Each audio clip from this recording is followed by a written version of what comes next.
All right, yo, yo, yo, it's your boy Yoshi Kid Neo, and we are back in the world of Boridil, the ruination of Boridil. I don't know why my little chat box thing doesn't work, but whatever. So this session, point A to point B, where they're going to end up taking their time talking to each of these entities.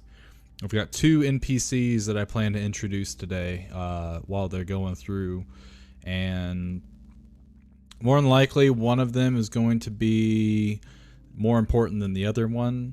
The other one is just because I want to use the voice because it's been so long since I've used his voice.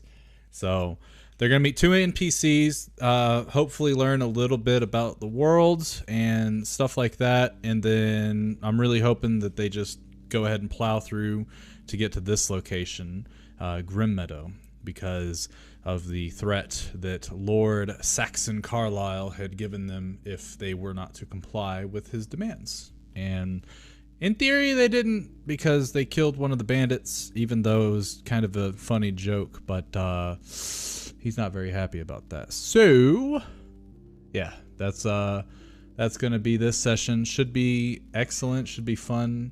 Hopefully you enjoy.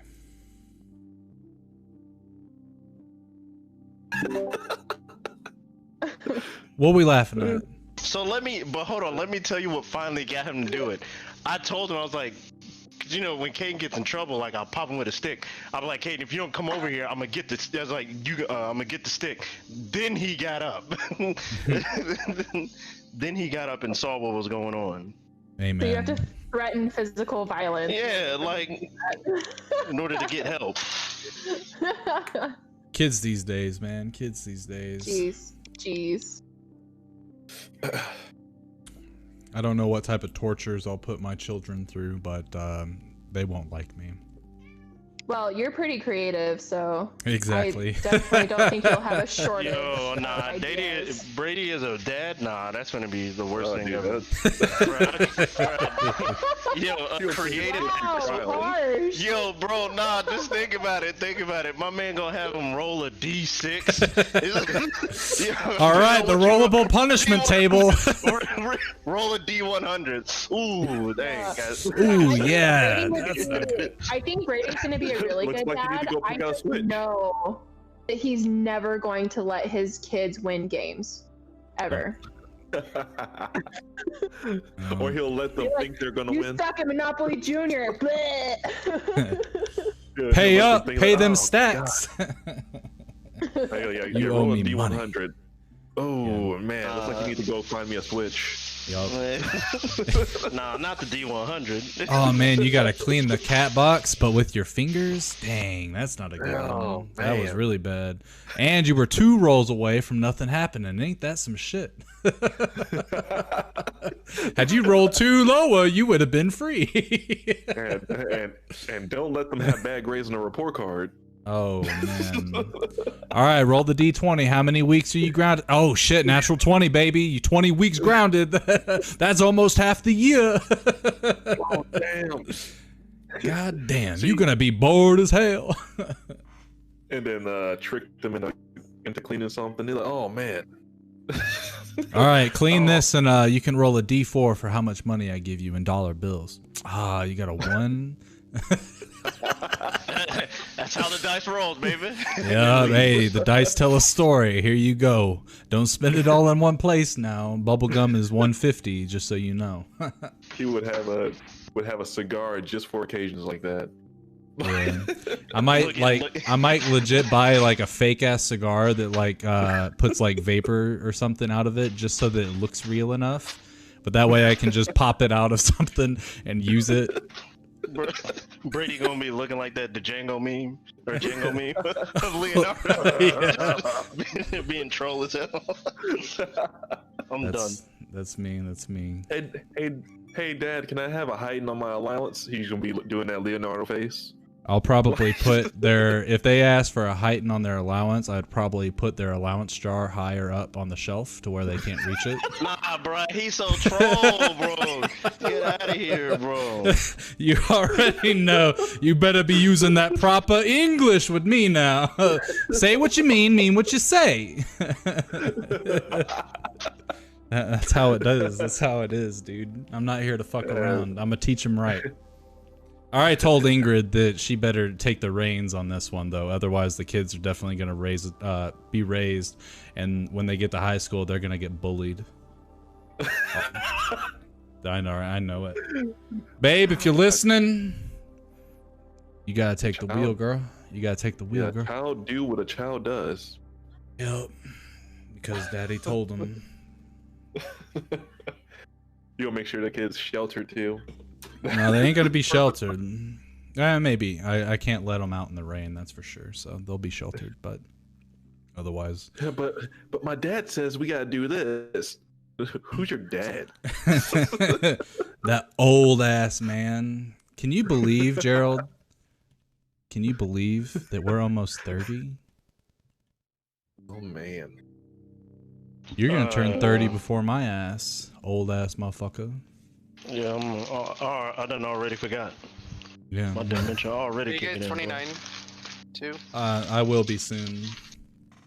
I turned 27 this year. Oh my I'm god. older Hey. than you, Kevin. What the fuck? Oh Yeah. my god, Kevin's the youngest. Yeah, Holy Kevin's shit. the I'm baby. 23. Kevin's the baby of the group, but he's tall as fuck. Like, Yeah. goddamn. 23. What are you talking about? Wait, how old are He you? is the tallest of the Joe? group, that's for sure. I'm 29. Okay. Yeah, I turned 27 on 10 days ago. So It's his birthday. It's his Gerald, when's your birthday? The 28th of January.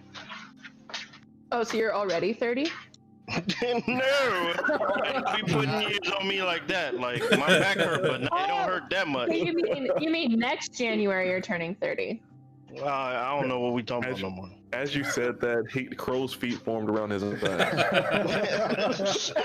Oh man. If Nicole turns Shut up. 30 in July, Dang, you married to a hag, boy. oh no. She old as hell. She gonna cast a spell on your ass.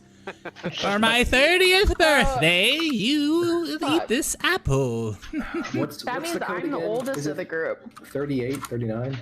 What's the code? Oh, I think it's Kristen, what are you, 12? 93? I'm not 12, are you kidding? I think code I for might be No, lying. what? you're good. You got it. I always ask.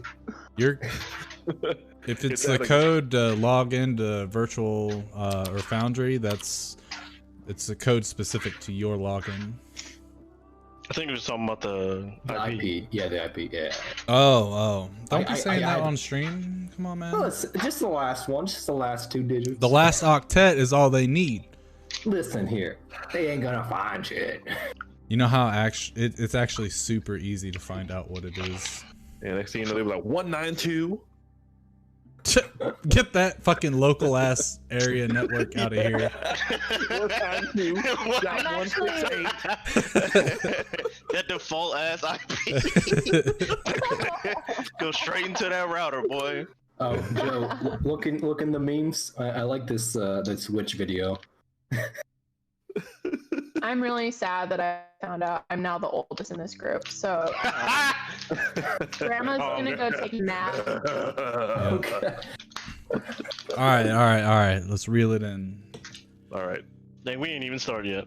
I know, right? That's 'cause- hey, But we did that's start. How do you know this is not part of the actual session?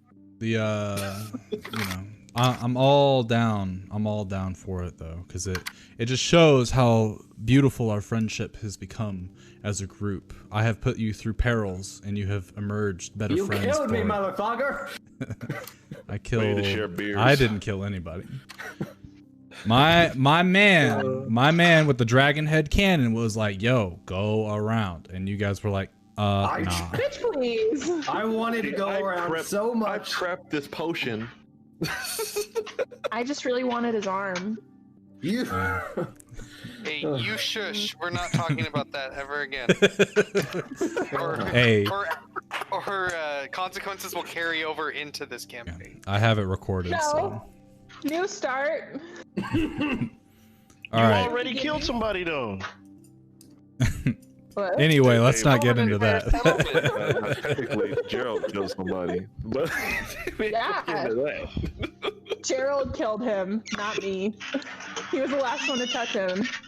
God, bitch, slapped somebody Damn, you playing Phasmophobia, ain't you?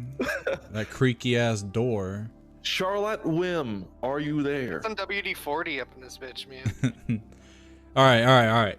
So last time that we met, you guys had infiltrated a bandit camp. You put all them bandits to sleep because they were already very weak, and 2 of them weren't really paying attention. Under the sleep spell, you guys realized, shit, the gate's locked. How do we do this? And that's when Cassiel showed you guys some nifty tricks that he has up his sleeve by summoning his familiar and having Maeve, I think, literally if she's not the strongest person in the group, she's the second strongest, which is Let's remember when I said, who's weak? Hit me. Yeah, and no one said shit. Except for the strongest. So Cassiel got hit, but in the moment that he got hit, he changed places with his familiar, and the familiar took the brunt of the attack, almost destroying it for the rest of the day. Now with Cassiel on the other side, he was able to unlock the gate, and you guys were able to peruse the grounds of the bandit camp as you pleased for another 30, 45 seconds-ish, somewhere around there. You noticed from outside of the camp there are 3 caves in the back, which was where your attention was drawn. As you approached, you split up. One group went to the left cave, the other group went to the middle cave. The left cave, you saw a bunch of shipping containers, a bunch of crates full of dark bottles with corks in them, and some sort of liquid. Based on the smell, you can tell that this is some sort of alcohol. And a lot of the crates were filled with hay in order for the shipping to cause as minimal damage to these bottles as possible. So you kind of know, all right, these bandits seem to either steal this stuff or they sell it. Those of you that went into the middle cave, you were met with a noble-looking gentleman who called himself Lord Saxon Carlisle. He came at you, no weapons in hand, a decorative cane, and very, very nice-looking silk garments that he was wearing. He had told you that he had been expecting you for some time, and that he had prepared a table for you all to sit down and talk and negotiate about what was about to happen. So the rest of the group followed. You guys ended up entering negotiations with this man who pointed to almost each one of you and was able to figure out sort of a little bit of your background and what it was that you were doing in this region. The only 2 he didn't really have an answer for were Agent J, because he's from a completely other world, and his powers were unable to see that Agent J was going to be popping in, and Cassiel, because he's not 100% sure what it is that he's intended to do, but he's trying to find that out himself. So, during these negotiations, obviously his group has a little bit of infamy in the area, especially with the smaller settlements, which is why the folks of Burkton had asked you guys to investigate and see if maybe you could put a stop to it or something like that. He had a counteroffer of he would have you do none of that. You would leave him alone, leave his business alone, leave all his men alone, and he would give you the information that you came up here to find in order for you guys to progress on your little adventure. But that wasn't good enough. So his counteroffer was that he would slaughter an entire settlement, use their bodies to make meat pies, and bring them to the other local settlements, plant evidence to show that there is cannibalism going on, and wait for the crown's response, which he told you he would think would be nothing short of burning the entire villages, burning all of the occupants at the stake, and salting the earth, the remains of the settlements, to avoid any type of evil sprouting from those locations from these dark deeds. Which all of you were like, okay, we don't have to go that far. Let's just backtrack a little bit. How about you give us some gold as well, and we'll do all your other terms. You give us the info, we'll get the fuck out of here, and we'll call it good. Which he then agreed, he gave you guys 50 gold. I don't know if you split it up separately or what. I know Cassiel has it. So you guys can discuss that real quick. Is it split up evenly, or is it all in your inventory, Cassiel? It was my understanding he gave it to me because he's giving everybody else information. Okay. In that case, that is But, what happens. Knowing Cassiel, probably shouldn't worry about it. Okay. We also have other things that are more important than splitting up gold. You sure about that? No, just kidding. So he invited you guys to bring your cart in and to stay the night behind the gates so that you have some sense of security. He then said that one of his men is a splendid cook, which Dr. Thorpe said that he also was good at cooking. So those two got together and went into the other cave, which had essentially what looked to be like a makeshift distillery rather. So this is kind of the area of operations where they're making this bootlegged whiskey that you have come to realize what it is. As Dr. Thorpe and the other bandit are making a meal, a delicious meal, by the way, for everybody, Trina, or actually, Lloyd, Lloyd is trying to talk to the folks, the bandits that are around the campfire, but he notices that they keep on peeking toward Lord Carlisle in an attempt to either get some sort of affirmation that they can speak, or just to see if he's noticing this and if he's casting a glance their way. And Lloyd can sense the fear out of these folks as he's talking to them, but they won't say a word to him. They just sort of ignore him, give him the cold shoulder. Meanwhile, Trina is using some of her abilities to try to essentially place a sort of a scrying orb for the future, just to see if these folks die in the next 3 days, how they died. But doing so causes them to have these visions because they're so close to death already that they start to freak out and start to howl and holler and things like that. And Agent J sees this and decides that they need to snap out of it. They can't be loud, not in the darkness, not in the middle of the mountains. There could be bears or mountain lions or cougars or some shit. So he shakes them and then smacks them really hard to try to get them to snap out of it, which is enough to trigger the Doomsayer and cause their death. In which Lord Carlisle shakes his head and says, I thought we had a deal, but I guess if this is how things are going to be, I will meet you all in the village of Grim Meadow to the west of here, and you can see what consequences your actions have. And he began to start to try to cast a dimension door to get out of the area. But of course, every one of you have a fucking counterspell, so that didn't work. So he was able to pull out a dagger and stab himself in the chest, which you noticed his form start to shift, as if there's some sort of magical veil over the body that he's currently utilizing, and it's starting to, the magic's running out and fading. By the time it does fade, the body transforms into that of a young woman with a dagger in her heart. But Dr. Giles Thorpe is able to use a cure wounds spell to heal her before she ultimately crosses from life to death. And at this point, the bandits are open with their communication towards you. They start to speak about some of the things, like the reasons that they're stuck in the situation. They talk about how Lord Carlisle, he comes and goes, but like he never stays for too long. He just checks up on the things, and most of the time he goes towards the east when he leaves for whatever reason.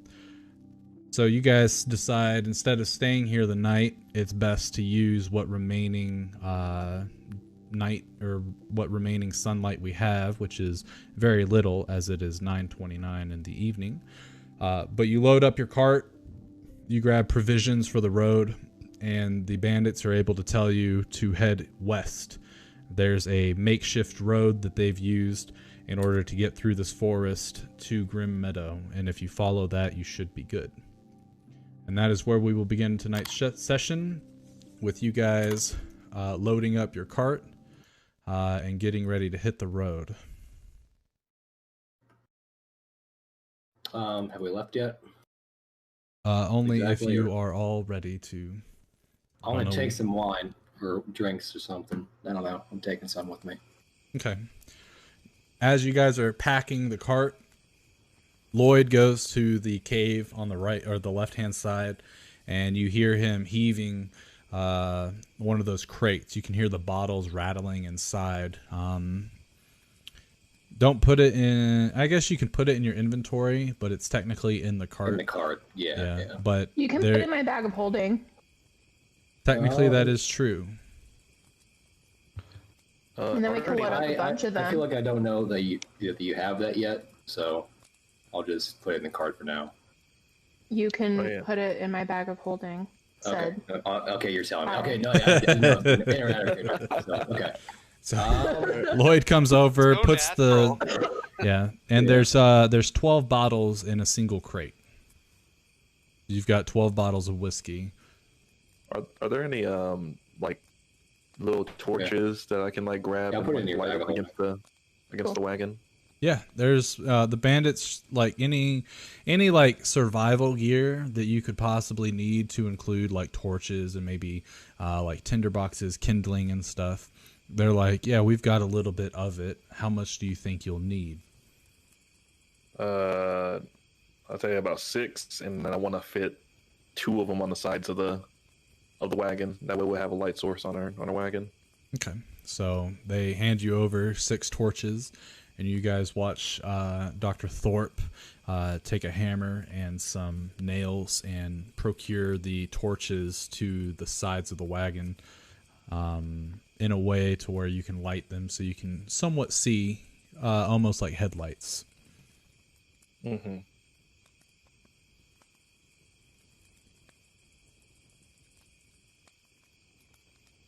Anything else from anybody?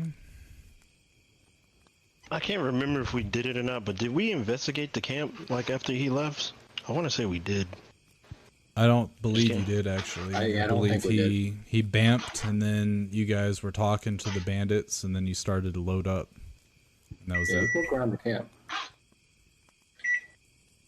Okay. So as you're looking around the camp, obviously, because some of you do not have dark vision, you take one of the torches, you light it, and you go around, and it's actually, everyone roll me a investigation check. Investigation. Let's get it. Look at my man. Forget where it's at. I need to change the sensitivity on this mouse. You said investigation. Correct. Alright, here it comes. Damn. You rolled a 1. Okay. So as you guys are perusing the camp, Dr. Thorpe is looking around, and something about the stones and the clumps of dirt start to annoy him. So he starts to like kind of bury them and stomp them out and stuff like that, just to try to make the ground look as pretty as possible. It's really weird, but that's what he does. I don't know what he does, but he doesn't see shit. Trina is kind of, as she's walking around, she's got her scythe, and she's kind of just playing with it. She's not really paying attention. She's kind of like, why are we still here? Let's roll.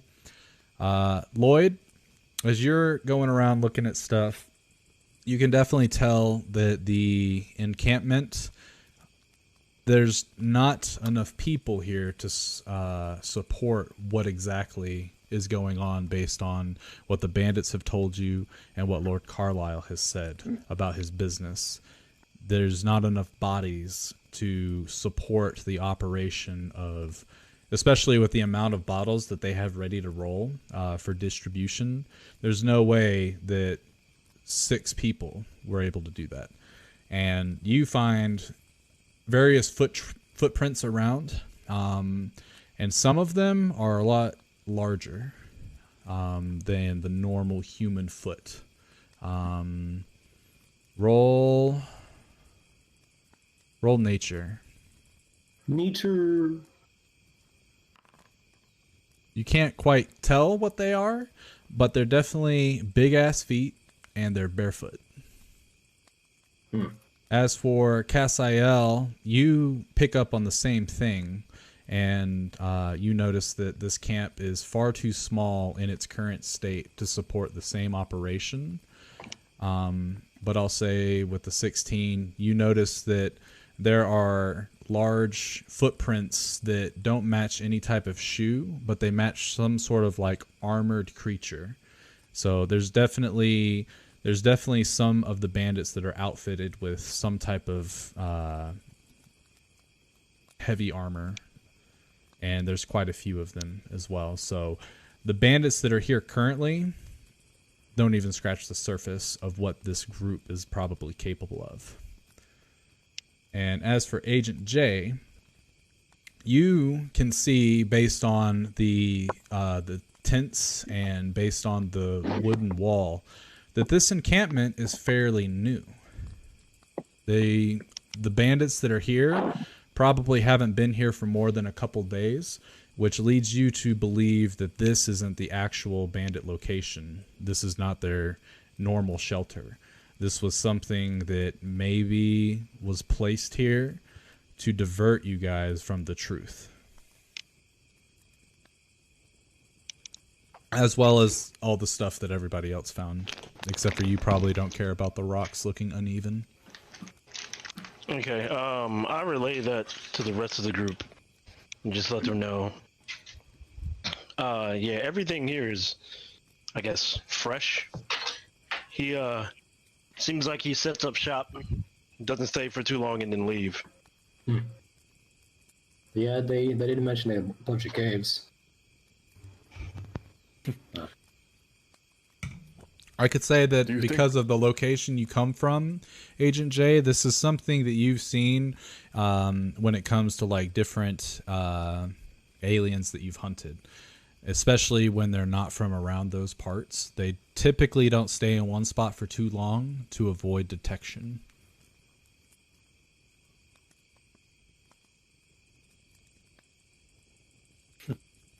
Okay. So, what does this mean for these folks here? So I go to the bandits and kind of ask them, so y'all don't remember ever coming here, or how did y'all... we were here. We came with the main group, as Lord Carlisle had instructed. But once we got here and got everything set up, which only took a few hours, he left the rest of us here to essentially watch over the alcohol. And then he left, said that he'd be back in a few days, and then we should be expecting you all. Do you know those two other idiots that were on the road that were like trying to go to town? Oh, yes, actually, and I believe that you're using their cart. Did they get lost by chance? Do you know if they're okay? Did you know them? Oh yeah, of course. That was Bryson and Brienne. Oh, were you friends with them? I don't think we... Yes, actually, they're distant cousins. We all came from the same settlement. Yeah, we saw them running away from the cart, and we tried to stop them, but they just sort of ran. I don't know. He scratches his head. That's kind of unusual for their behavior. But perhaps maybe they saw you coming and remembered what Lord Carlisle said, that a large group was going to come and destroy us all. And I'll be honest, we've been pretty terrified of your coming since we heard that news, so it wouldn't surprise me that they did tuck tail and run. They had the perfect opportunity. Yeah, then we got the cart, we noticed it was full of empty bottles. They must have drank it on the way. About where did you see them? We'll make a pass there, see if we can probably find them so we can get them as we head to Burton. It was really dark. I don't know along the way, and I don't know. Did you come directly from the river? Did you follow it the whole way, perhaps? I mean, you followed the trail, didn't you? That was set in place by a wagon. I mean, obviously you had to. So that should be enough information for us to find out where they were. Sounds good. Yeah, good luck to you. Appreciate it. I hope we find them. Well, I got a question for the bandits real quick. go ahead.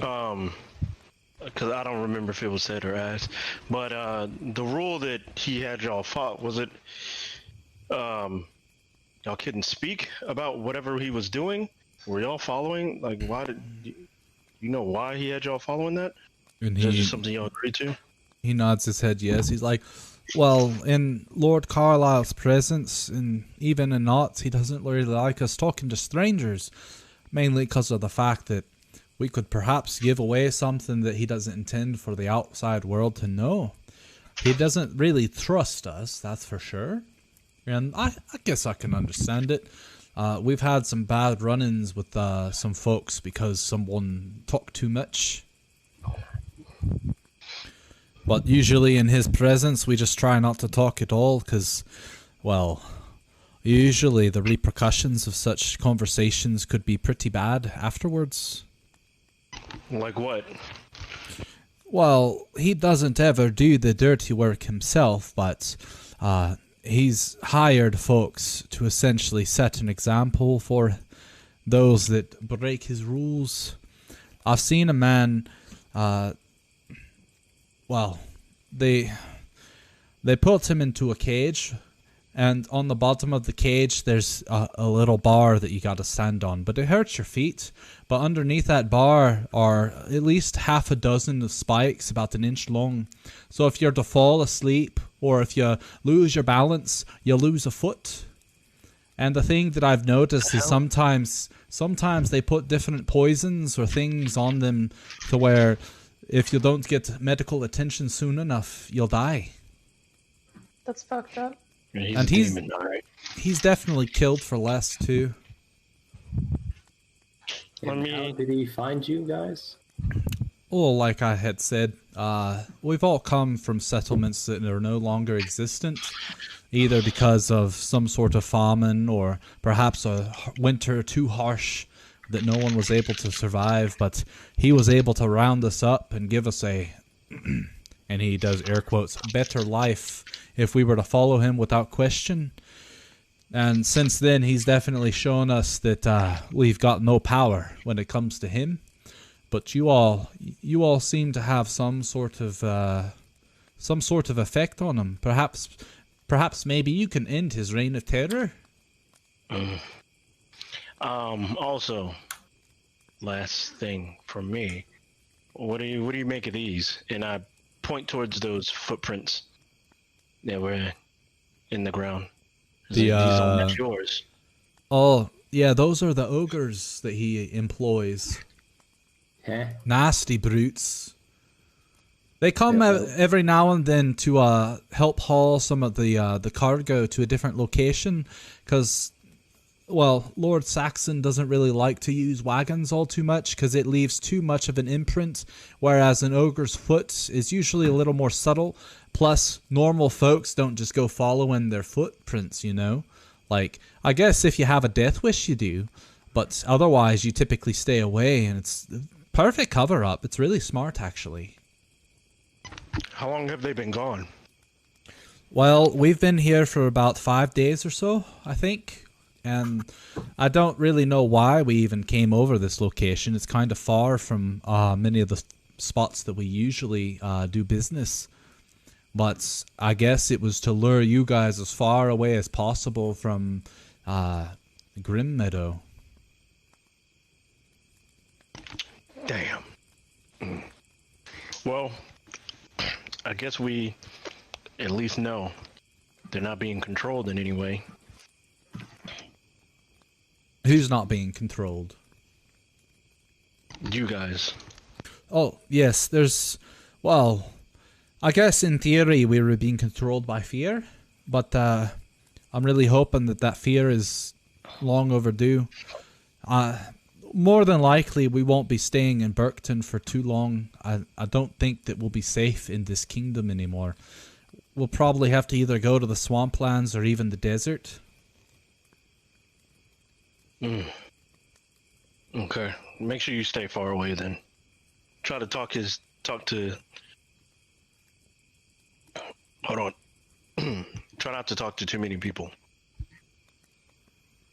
Well, that's a given, but and he nods his head to you. Thank you for the advice, and thanks again. I think this is our only chance at freedom that we'll ever get.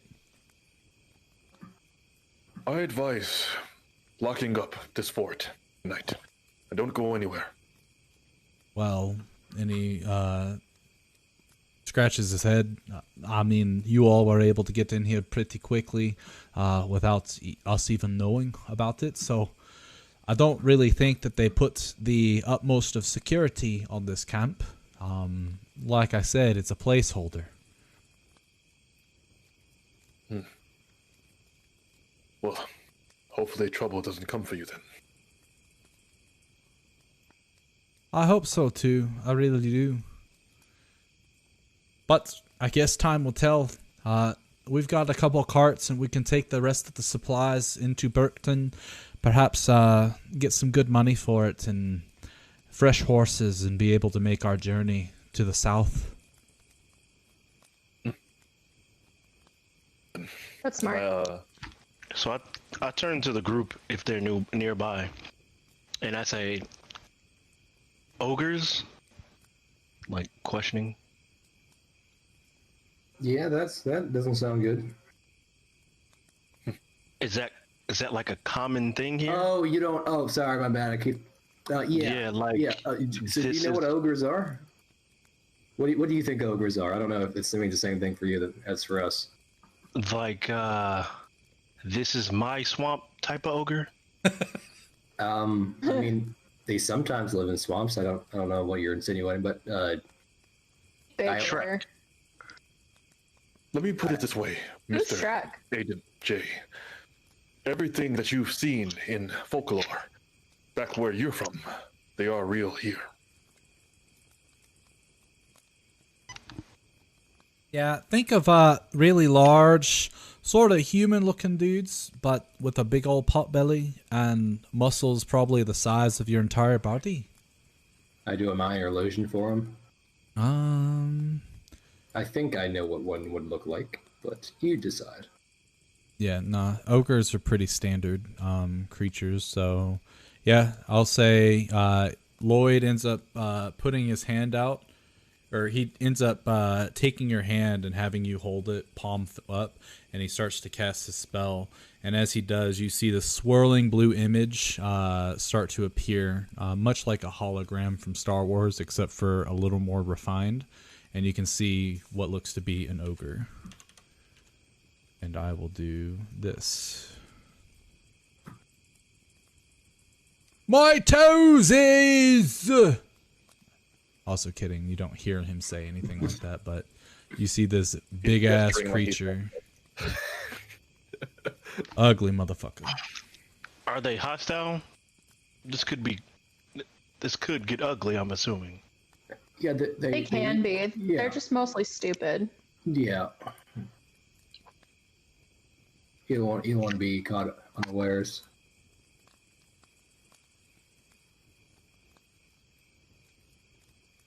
You seem concerned. I've rarely associated with the likes of ogres or giants in general. I'm usually associating with the common folk, like elves, dwarves, and humans. So my question to the rest of you would be, are we brushing this issue off, or... Define issue. I mean, ogres are a thing. I He probably mean, took the ogres with the other camp. I mean, they're semi-common in certain areas.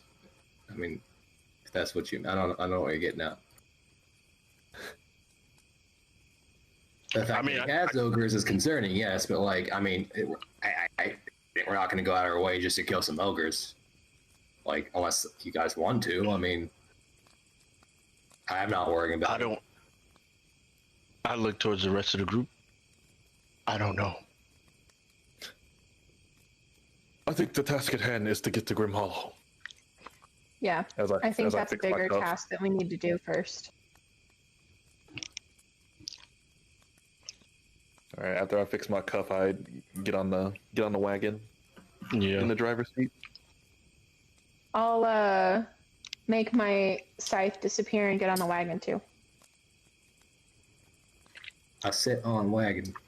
Oh, and Brady, when if I dismiss my familiar, what happens to the ring it's holding? Disappears with it. Okay, cool. I do that then. Well, Sorry, actually, Splinter had to use the Don't bathroom. no, you're- actually, I'll just make the owl fly above us since he can see at night in certain range. So. Okay. Alrighty, so everyone piles up on the cart. You guys say goodbye to the bandits, and they end up getting out food dishes and start to eat the delicious meal that Dr. Thorpe had prepared. And they end up getting next to the fire, and you can hear them chatting and laughing, and it seems that they're in relatively high spirits after this encounter with you guys. So, as you guys begin to exit the camp, they point you in the general direction of Grim Meadow, and they tell you to follow the tracks, which you do see wagon tracks that start to lead into the forest. So does the party follow those, or do you try to find your own direction?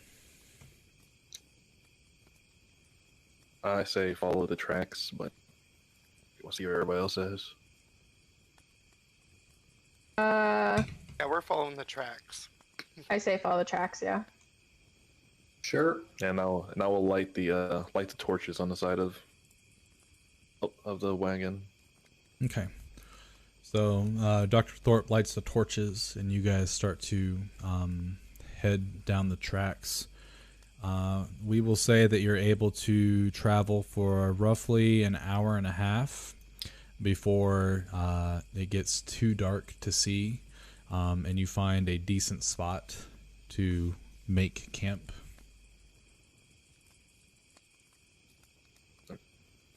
I do my ritual for the tiny hut. And I set Will up a bedroll. Will I be able to get the cart and everybody else inside with me? Not the cart, but you can get the people. I will argue that you can also fit the horses, although it's very, very, very crowded when you do so. We will deal with it. And they poop. Tell Beltran to keep watch. Okay, never mind. If everybody's gonna be doing that, I'm good. Yeah. He can Alright. let me know if there's something that's coming. May I do the same with my owl, Brady? Yeah, sure. Yeah. Cool. Okay, I go so nine. you've got an alarm spell. You've got two familiars that are outside of the hut, keeping watch. Let's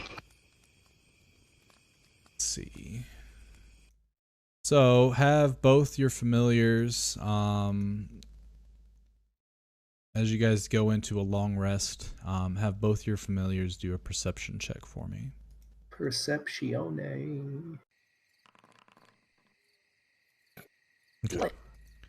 So Beltran is Wow. in one of the trees that's overlooking your little hut, and Frederick is in a tree that's next to it.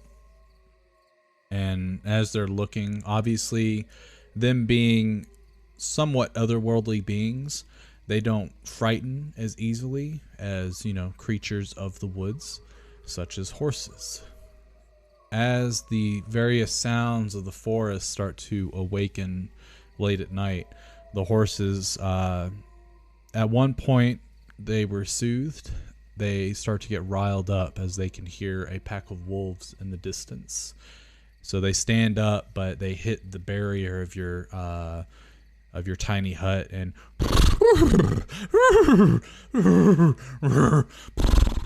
it starts to it doesn't stomp on any of you guys, but you start to rouse and look at the uneasy horses as they're starting to panic. I want to try and. You said they start to panic? Yeah, they're starting to get really uneasy. I prestidigitate and make them smell some, I don't know, what do horses like to eat. Like, Okay. How about you roll an animal handling check and see if Yeah. see if Lloyd knows what they would like to smell. So you make a little puff of smoke right near the horse's snout as you're trying to calm it down, and it starts to sniff it, and you can see that the tension has eased a little bit. I pet the horses. I try to calm them down some more, but that's all I do.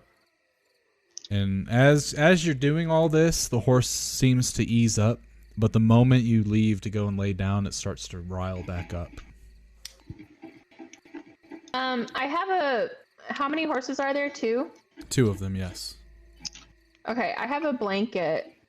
I want to rip it in half and kind of like tie the blanket around their ears in a way that they like can't hear the wolves. Okay. Go ahead and you roll me an animal handling check and do it with advantage, since Lloyd has calmed them down a bit. And as you do this, at first the horse jerks away, but then you're both sitting there soothing it. Or Lloyd using, I'm gonna keep fucking calling him Hef. Lloyd keeps using prestidigitation to make this soothing scent that he's realized after a couple tries he's found something that the horses seem to like. And as you guys are soothing them, you wrap the blanket around their head, and the next time the wolves in the distance howl, they don't seem to be bothered by it. And you gently stroke them, and eventually they lay back down and fall back asleep. I'll take a rest then. Okay. After we're done with that. Yep. All of you can go ahead and take a rest and just do the thing. Are we doing a long rest or is it a short rest? It'll be a long rest. Okay. I wouldn't be able to bring the bird back in, would I? I don't believe so, no. Once you've closed out people out of the tiny hut. Okay, and I wouldn't be able to charge anything while he's out there, would I? I'm guessing Correct. not. Okay, then I'll just go to sleep then. Okay. Because I cannot learn any of the spells, right? Because I don't have the material components I got from... Correct. Yeah, okay. Then I go sleep. None of you should need to do any hit die or anything like that. Everything should Auto. Good. Yeah, it should auto-populate. Spell slots should auto-populate. So yeah, that should all be I do need to take it. I do. It's the full one or the half one? It'll be the full. Full. Right. Brady, what am I supposed to be looking at right now? In terms of, like, what am I supposed to be seeing on my screen? you should see a forest. Okay, I don't see anything. Really? When I click on your token, it shows. I'm gonna reload.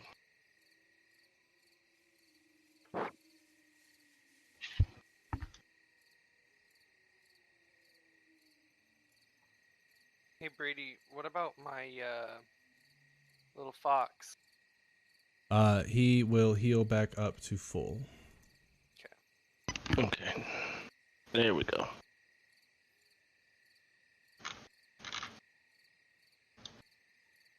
Let's see. And so the next morning comes, and as you guys start to wake up, you can see the sun is starting to rise, and you don't hear the wolves anymore, which is a good sign. The horses are already awake, and they're kind of just sitting there because, the tiny hut is kind of crowded. But all of you start to wake up, And at this point, Lloyd, if you have any reason not to, your tiny hut goes away. It goes bye-bye. Let's see. I'll take my blanket parts back too. Okay. So the horses, you guys hitch them to the cart, and you start getting everything ready to roll. Let's see. I cast a good berry. Okay. How many horses do we have? 2. I give one to each horse, and then I give one to berry to everybody else. Okay. Berry. So as you guys wake up, you can hear the trickling of rain on the outside of the tiny hut, and it's actually a pretty substantial rain.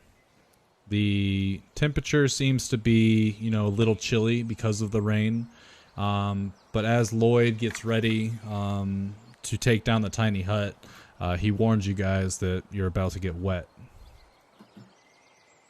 And the moment he does take down the tiny hut, the rain starts to drench all of you within a matter of seconds. Ready to get wet. Check. Bad. Don't have anything for that. Is it a cold rain or no? I mean, it is fall, so yes, it's pretty chilly. Like it's definitely not cold enough to make it to where you guys are gonna like freeze or anything. But it's not very pleasant. Tears. I'm gonna press the digitate some warp around. Okay.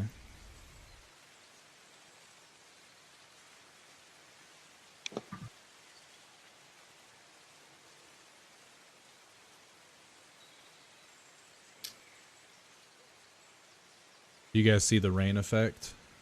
Yes. Ew. Yep. Ooh, fancy. Right. It rained.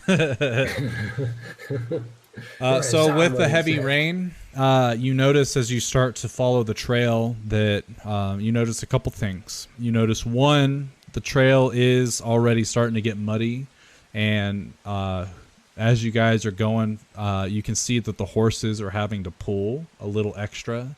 And you look at the wheels, and you can see the wheels are starting to get caked every few hundred feet or so in mud, to the point where someone has to get out and clear off the mud to make it easier for the horses.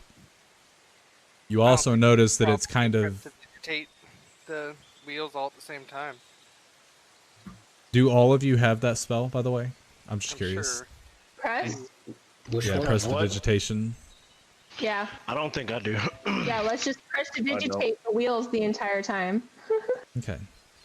Which, not a huge issue. So as you guys start That's to a get lot I into as you guys start to get into a routine of it, your travels are a lot easier, thanks to the magic that you have at hand. The other thing you notice is that this rain has brought on a somewhat light fog, which makes it to where it's almost impossible to see more than 100 feet in front of you. But you can see everything else around decently clear. Obviously, you've got the little bit of rain that's, making it to where you got to kind of squint to see like smaller objects in the distance. But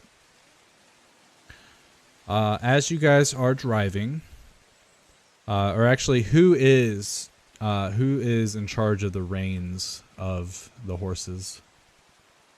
I have them. Okay. Roll me a survival check.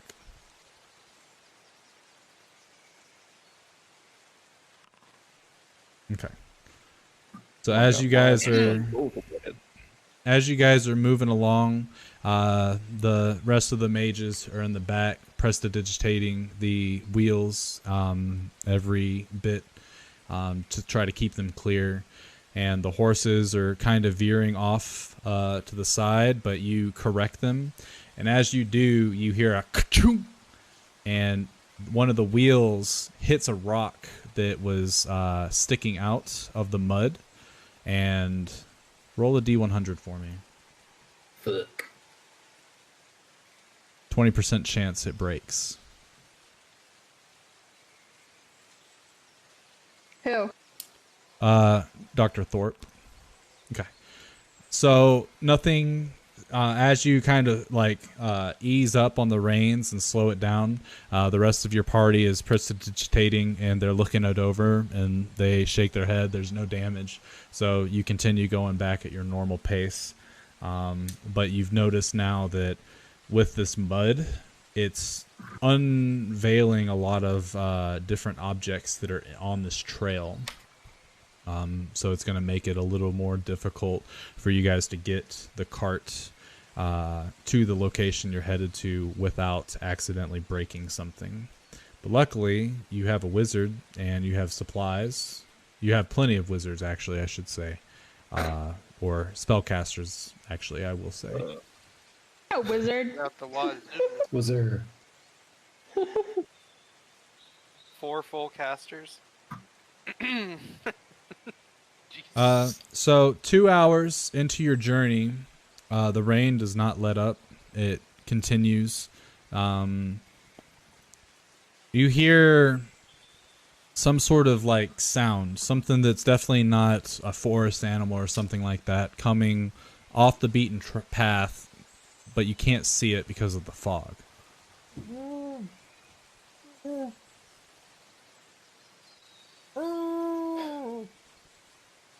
Is that what I'm hearing, Brady? Yeah, kind of. Just a little more muffled because of the rain and stuff. I illusion that sound back. I keep doing it. And you keep hearing like the cart's still moving, and you can tell that you're starting to pass the sound. It's starting to go behind the cart a little bit and off the trail. I asked Phil to stop real fast. I pull up the rings to get them to stop. Okay, and then and stop. Hear They me? do. Is my mic working? Sorry. Yes, we can. Okay. And I say, "Hold on," and Barely. I'm gonna go check out with my owl what that is, and I go with my owl to go look. Can I Okay. see? So Frederick starts to fly, and he heads in the direction of the sound. And after about maybe 150 feet or so, or actually, once he gets to the barrier of 100 feet, the sound is coming from beyond there. Do you instruct Frederick to do anything? Yeah, go take a look and come back. So Frederick leaves. You come back into your own senses. And after just a few moments, he comes back and you can feel his presence again. And he tells you that something is trapped on a tree. Oh, There's some sort of white, silky thing that's tied to it. okay. Well, I'm gonna say, hold on, guys. I'm gonna go take a look at it. There's something in a tree over there. I go with Okay. that. Take backup. Okay, I guess I'll go with you. Sure. Yeah, come on. Someone come with me. I'm curious. And then I head over with my owl, Okay. and then with Trina. Okay. So as you guys are walking, you're obviously sloshing through some of the puddles and just the wet grass. And you get to the point where you're about 100 feet or so away from your cart. You can still see your cart, but now you can see, about 100 feet in the other distance. And Frederick starts to fly towards the trees that he's heard the voice. And you can see over there, you can see all wrapped around this tree, you can see this silky substance that's got lots of beads of water running around it. And it's pretty expansive. But you can see one large chunk of this silky white string, and you can see something that looks to be wrapped up in it, and it's moving around, and you can hear the muffled cries of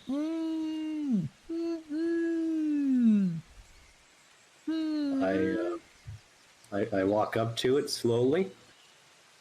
And what does it look like it's in the shape? I want to cast guidance first, but Go for it and roll a perception check.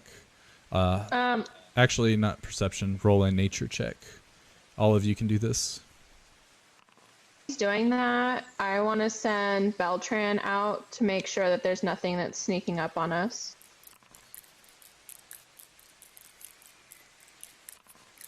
What are we? Oh, never mind. Okay, so 20 for Lloyd.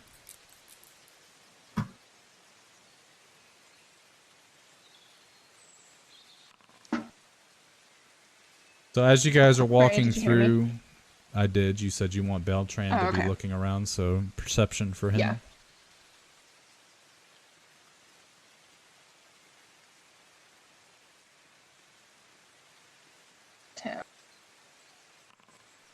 Okay. So as you guys are walking forward, none of you know exactly what this is. It just looks like some sort of like silk.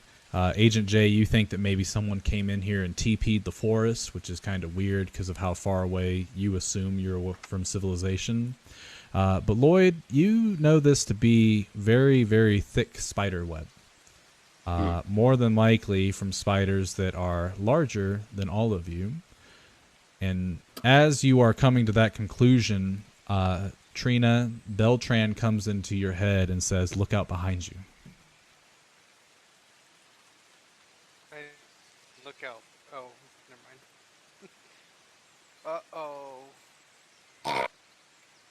From the treetops, coming down on the silk strands coming from their abdomen, these 3 giant spiders come down and quickly start to chase you guys. I will have everyone roll initiative. Put you all in a combat state. where do we roll initiative again? I do it. Okay. Oh, perfect. Hold on, you rolled for everybody? Yes. Oh, okay, cool. Jesus. They still haven't added like actually I think yeah they did. So if you go to your character sheet, you can actually to the right of your AC you'll see the initiative, and you can actually press initiative, and I'm pretty sure that rolls it. So after this combat I want to test it because I haven't actually tested it before, and see if you guys just click it, if it automatically puts you in a combat state or if I still have to do that part. I don't see our initiative like order. So where the chat box is, one of the little bubbles up there is a 2 swords crossed together. That's the combat tracker. There it is. Okay, I see. If you right click it, it'll bring a little pop out box. Yeah, I see it now. And then if you're using like 2 screens or something like that, you can click the triple dot and pop it out, and it'll put it into a separate window if you want it off of the Foundry table. Okay. Okay. So the spiders are, I'll say that you guys pass one of the trees. You're about 10 feet away from it, and then they start to come down. Let's see. The spiders, and your marching order is pretty much how it is, I guess, with the little tokens there. None of you are like too far away from each other. So this first spider is just going to come up, and it's going to spin or shoot a little web at Agent J, which hits, and I need Agent J to make a strength saving throw, please. Alright, give me just a second. Oh, never mind. Don't do that. That's how you escape. So as the web shoots out, it captures you, and you become restrained. In order for you to escape, you'll have to either attack the web and destroy it, or use your action to try to escape it, which is a strength check. But that is that spider's turn, and he scurries over to you, so he'll be essentially right next to you. The next spider does a very similar thing, except for he's going to be targeting Cassiel. as he shoots his web, Cassiel, after seeing what happened to Agent J, summons his sword and swings it behind him, cutting the web before it makes contact, and it will just come up and get right next to Dr. Thorpe and Cassiel. And that brings us to Cassiel's turn. I say, okay, let's do this. And I get on the other side of the... Oh, I can't move. But I want to get in a flanking position. Easy enough. And then I'll... bonus action... Oh, shit. I closed my thing.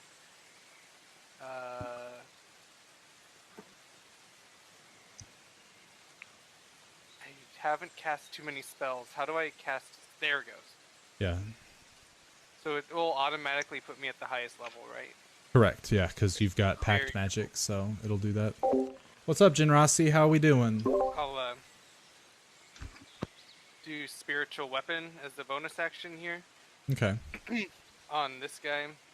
And then I'll attack this guy twice with Great Weapon Master. Okay.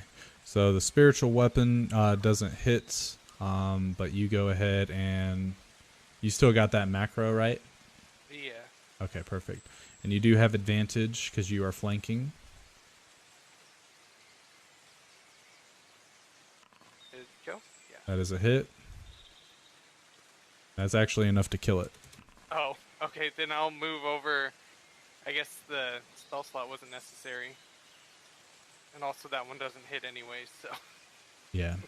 I move up to the other one that so I'm face to face with the one that's not engaged with Agent J. Okay. Perfect. So poor spider. Lloyd, you're up. I do Ray of Frost on the closest spider to me. Cha! That hits. And let's see, -9. It definitely hurts that poor boy. And I actually need to update. Unfortunately, there we go. Oh, press the wrong thing. Gerald, no, you did not have that thing, but now you do. So you're good to go. Anyway, continue, Lloyd. If you have anything else. How close am I to it? You're 10 feet away from it. I'm a step back a bit from all of them, I guess. Okay. And then is telling my bird an action? Is that an action or a bonus action? Pretty sure it doesn't take any action. Frederick actually should have his own initiative as well as Beltran. So Okay. I'll start putting them on here. I tell my owl to fly above the trees. They're less than 100 feet, right? Yeah. Okay, and then if I tell him, or if I think that I'm being captured, or if he sees me being captured, to cast polymorph on me and to make me grade 8. Excellent. All right, click that end button. Oh, my bad. I keep forgetting. Dr. Thorpe, you're 10 feet away from the spider. Agent J has been captured in a bunch of these silky strand, and Cassiel, you just watch crush the shit out of the spider as if it wasn't as big as it is. All right, I'm gonna run up to the spider that captured Agent J, and I will go ahead and swipe twice with my Mirror Light Edge. Okay. You will be able to get into an advantage state because of where Trina is, so go ahead and roll the attacks with advantage. Okay. So 10 and 4. All right, and I think I will. Yeah, I'm a end turn there. Okay. Yeah, Joe, you see when you cast the spell, it put out an attack roll. It didn't attack because No, it didn't. it didn't hit. Just miss. Yeah. All right, Agent J, you are currently restrained, and you are within 5 feet of this creature. So if you cast any of your spells that require an attack roll, it will be at disadvantage because that's how ranged attacks work. If you cast any melee attacks, I don't think... Actually, all of your attacks while you're restrained have disadvantage unless they're causing a saving throw or something, and your speed is 0.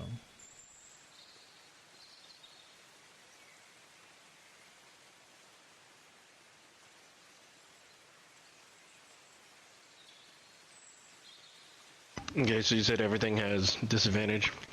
Attack rolls do, yes. Okay, I'm gonna roll.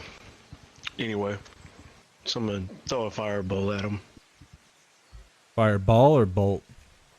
It says bolt. Okay, I just wanted to clarify. Did I not say that? No, All it- of us. Like, yeah, the way you said it, it sounded like you said ball. Oh, oops. But yeah, go Oh, ahead yeah, and I'm roll it, and it's a disadvantage, which a 19 still hits. And let's see, no crit damage, and it's just barely hanging on. I'm yelling and kicking and screaming, "Help me! Help Yeah. me!" As Agent J is screaming that, you watch as like he's doing something with his shoulders, and you can actually see it sort of loosening up the web, and you can see him poke out one of his hands, and he starts doing some like Sasuke bullshit with his fingers, and then he casts the firebolt, which miraculously hits for some decent damage against the giant spider. Cool. I'm glad the cantrip updated.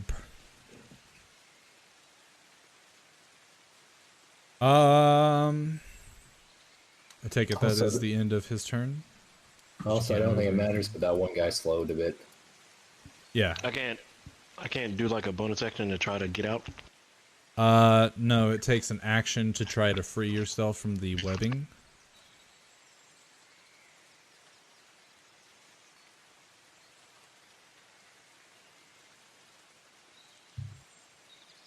So yeah, bonus action, you have to have something that allows you to do a bonus action, which I don't think you do. So Frederick is flying around. Does he cast the polymorph on Lloyd, who is not... No, just I'm telling him to hold his action and not to. Just stay out of the way of the spiders and don't get caught. Okay. So the next spider is up. It will scurry over to Agent J, and it will take a bite attack with advantage, which hits. So as he sinks his teeth deep, I need a Constitution saving throw from our boy Agent J. You do take 10 piercing damage from the fangs. Sorry.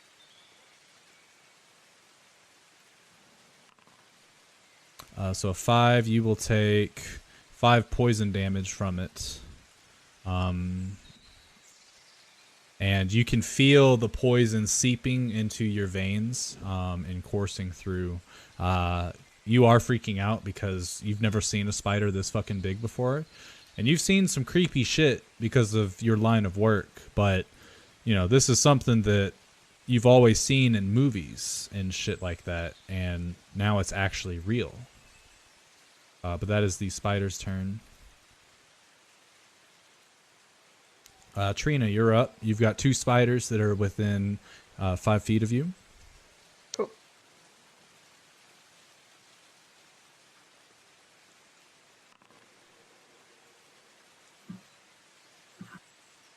Eldritch Fountain. Did it do it? Let's see. Instead of making an attack roll, each creature makes a dexterity. I don't think it made him roll the dexterity for some reason, but that's easy for me to do.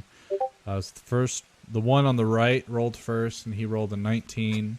The other one rolled a natural 20, so they make the save.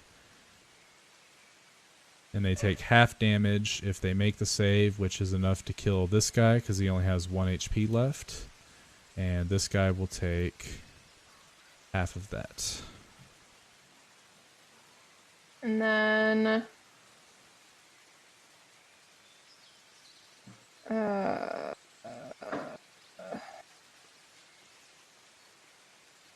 I guess that'll be my Question about that turn. Eldritch Fountain. Does she Question get to- on it. Yeah, does it add both of her like damage die together for 1 hit, or does she get cast this twice? Because normal Eldritch Blast you get to cast it twice, Yeah. and if this isn't doing 2d10, then Where did we get the Eldritch Fountain from again? Do you remember, Kirsten? Was it part of a hold on. homebrew thing? it's gotta be. It doesn't specify that.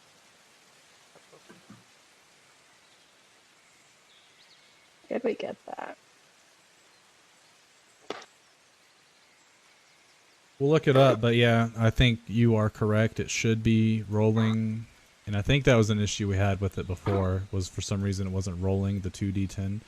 So roll a d10 for me real quick, and this other giant spider will take half of that damage, and then we'll figure out what all it should be doing. So it'll take an additional 1 damage. Even worth it?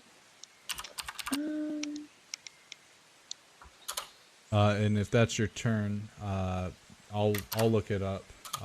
You can go and do whatever Beltran's gonna do if he has anything. Yeah, I'm gonna have him peck at the last spider that's alive. So I'm gonna have him use beak. Okay.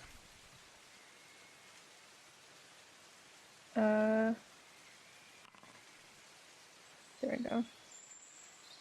A 11 or 12 does not hit. Okay. Oh, whoops, sorry. I'm gonna keep rolling until something does hit. No, just kidding. Negative. Brady goes, okay, so will they. Yup. Wouldn't that be neat? That guy's gone. That guy's gone. Cassiel. Okay. I'll move my little spiritual weapon over to him, and then I'll also flank him. I'll attack with the spiritual weapon first. Alright. Cast the spell again, but don't consume a spell slot. There should be a little tick mark for that. And don't do the little, whatever the marker thing. Oh, shit. Well, that killed it. The second part of my turn, I'll attack the spider web that's on Agent J. Okay. Go ahead and roll the attack, because it does have a AC specified. Oops, wrong thing.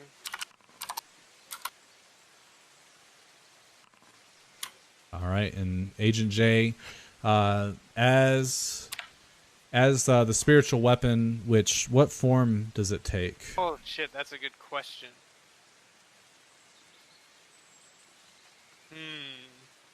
I would say it takes the exact same form as Hothgorm. Okay. Alright, so you guys see the spiritual version of Cassiel's sword go through, and it stabs into, like, up the abdomen of the other one, and you watch as it kind of, like, all its legs curl up, and it falls, and then it unleashes itself from the body of the spider. And all the spiders are essentially laying on their back. All their fingers or their legs are curled up. Where's my pizza? I ordered a fucking pizza and it's not here yet. Anyway, Cassiel goes in to Agent J and starts to cut the web off, which he does successfully. Agent J, take... I'll be right back. Let me go check my front door. I didn't even... What did he just say? He kind of cut out for me. Pizza. I run at you. You And can't eat then pizza. I swing my gigantic sword at you. Oh, am I free? Yeah, No. definitely. No, you're dead. But you don't know yet. He then decapitates you. I wanted to roll a 1.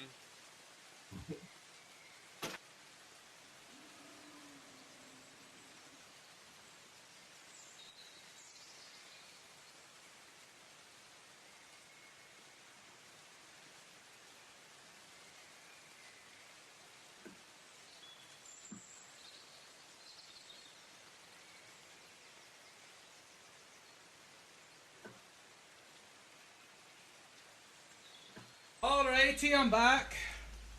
Yeah.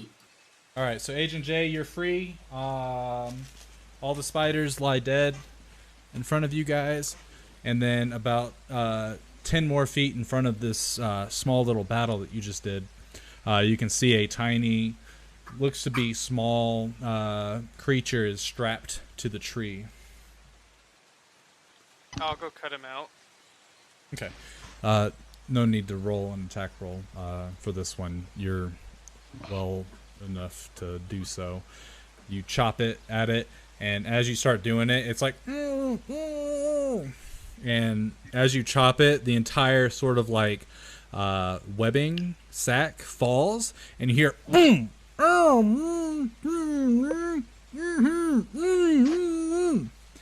you go in and you go to where the head is and start to take it off. As you do, you see underneath the webbing this bluish tinted skin, and as you cut away, oh man, oh my saviors, man, how y'all doing, man? You came and saved me. I am forever in your debt, man. Hello. Hi there. Oh yeah, we do. What's your name? Oh, God. Hi, dude. My name's Vruz, man. Nice to meet you. Nice to meet you. My name's Lloyd. And I go to shake his hand. And he reaches up and shakes your hand. Mighty obliged. I can't believe that someone actually came to save me before I became spider food. I am so grateful. I want to think nothing of it. I just heard a strange noise and I don't know, I was curious. How'd you get in this situation? Man, that's a story for another day. Do you guys happen to have food on you? 'Cause I am starving, man. These spiders, it's kind of weird. Instead of fattening you up, they just wait until you shrivel up and die before they eat you. I feel like I still have a good grab berry. some of my jerky for him. You should have a good berry, yes. I say you give him the jerky first. Oh, shit. Here you Oh, go. wow, that's high quality, too. He starts to then, eat it, and, like, he's pretty ravenous with it. Man, I've been out here for like 4 days or something like that. I give him the berry too. Oh, well, and he takes the berry. He's like, I mean, I appreciate the gesture, but, and then he tosses it to the ground. I'm not a vegetarian, though. No. It'll. I hand him another one. It's okay. Trust me. Like you eat it, it'll make you full for like the rest of the day. Kind of squints at you. He's like, okay. And he takes it and eats it, and he's like, oh shit, man. And you watch as his eyes get real wide, and his eyes are like a sort of deep crimson color, much like the picture. And like as he's eating it, he's like, oh wow.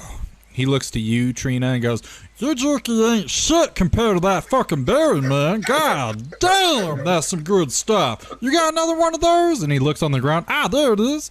He takes it and he eats it. He's like, oh man, I feel like I've just eaten a feast for like 7 days straight. It's all good. He sits down against the tree and starts to like pat his belly. He's like, oh boy, how you do that, man? What kind of spell magic is that? Can you teach me? That's a good berry spell. It's mainly a druid spell. Are you a druid? Because you don't look like you hug trees or any of that shit, you know? I am not, but I did some studying on it, and I don't know. Can you even use magic? Like, do you know how? Oh yeah, man. Watch this. And he goes over the corpses. And he'd say, all right, stand back now. And he was actually going to cast a fireball. Oh, no. Okay, I stand back. All right, man. Now this is what I think of these big ass spiders. All right, and he boom. Woo! Look at them fireworks now. Yeah. Fuck them spiders, man. And he turns around to the forest. If any more of you guys want to come out and play, I'm ready to play now. You ain't gonna catch me off guard. I tell you what, now. Let's We have to leave quickly. Yeah, we gotta. You mind if I hitch a ride with you folks then? Just keep just don't be using magic because we hear there's these anti magic people around. Oh man, those guys only care about people that use magic for evil, man. Oh, they are? We don't know. We just heard that they're yeah.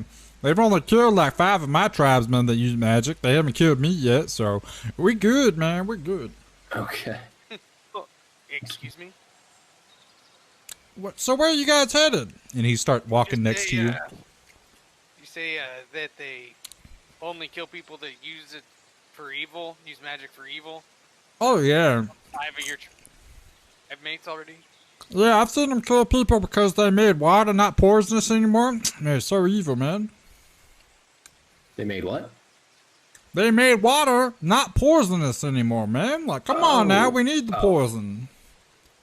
That's how you trick people, man. What? Oh, yeah. Do it all the time to travelers and stuff. Gotta get food somehow, right? I guess. But anyway, man, I haven't done that in a while, you know, because I don't actually know the spell. All I really know are the boom type spells, you know? Okay. Well, we're heading to, let's see my notes, what it said. It's my journal. We're going to Grim Meadow. You know where that's at? Oh, yeah, that's that way. And he points down the road, the direction you guys are headed. Now, my tribe's back up north, man. We got to head that way. That's where the good stuff is, let me tell you what. We're kind of in a rush, though. We got to try and save the town. What are you saving Grim Meadow for, man? We haven't heard of anybody attacking him anytime soon. We know a guy that is up to no good, and he's gonna try to attack the town. Oh, well, I'll be honest, I don't really want to be a part of that, so any chance I can have one of your ponies? We need them for the cart. Yeah, can I need them for the cart? You can use one pony, man. You guys all look like you're pretty small. Especially that guy, and he points to Castiel. It'll go faster with 2 horses, which is what we need. Nah, man, you already slow because of the rain, let me tell you. Alright, you drive a hard bargain. How about this? How about you guys give me the pony. I'll tell you exactly where I'm going to take it. You guys meet me back up there. I'll give you the pony, and we'll make a feast for you, man. And we'll share some of the loot. What loot? Man, they're travelers all throughout the year, man. And some of them, when they see us, they just start to run away. And a lot of shit bounce out of the cart, so we take it, man. It's free stuff. So easy. You just gotta scare them. And he starts to cast a spell. And he uses minor illusion to make like a large ogre kind of thing. Like, and then he screams, "Roar!" I also do that. Like this. Oh, wow, man. That's really good, actually. Could use a little touch-up on the loincloth. You're a little too imaginative under there, man. Okay. But I looked at everybody else. What do you guys think? No. We'll go over to our good doctor. The original plan is on the table. Okay. As I cast Cure Wounds on Agent J. Yeah, sorry. I mean, how far away are we from Grim Meadow? Do you know?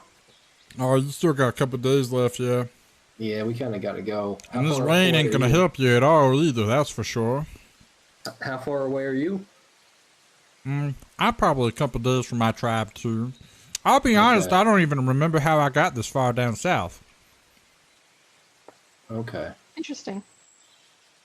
What were you doing here? You say you don't remember at all?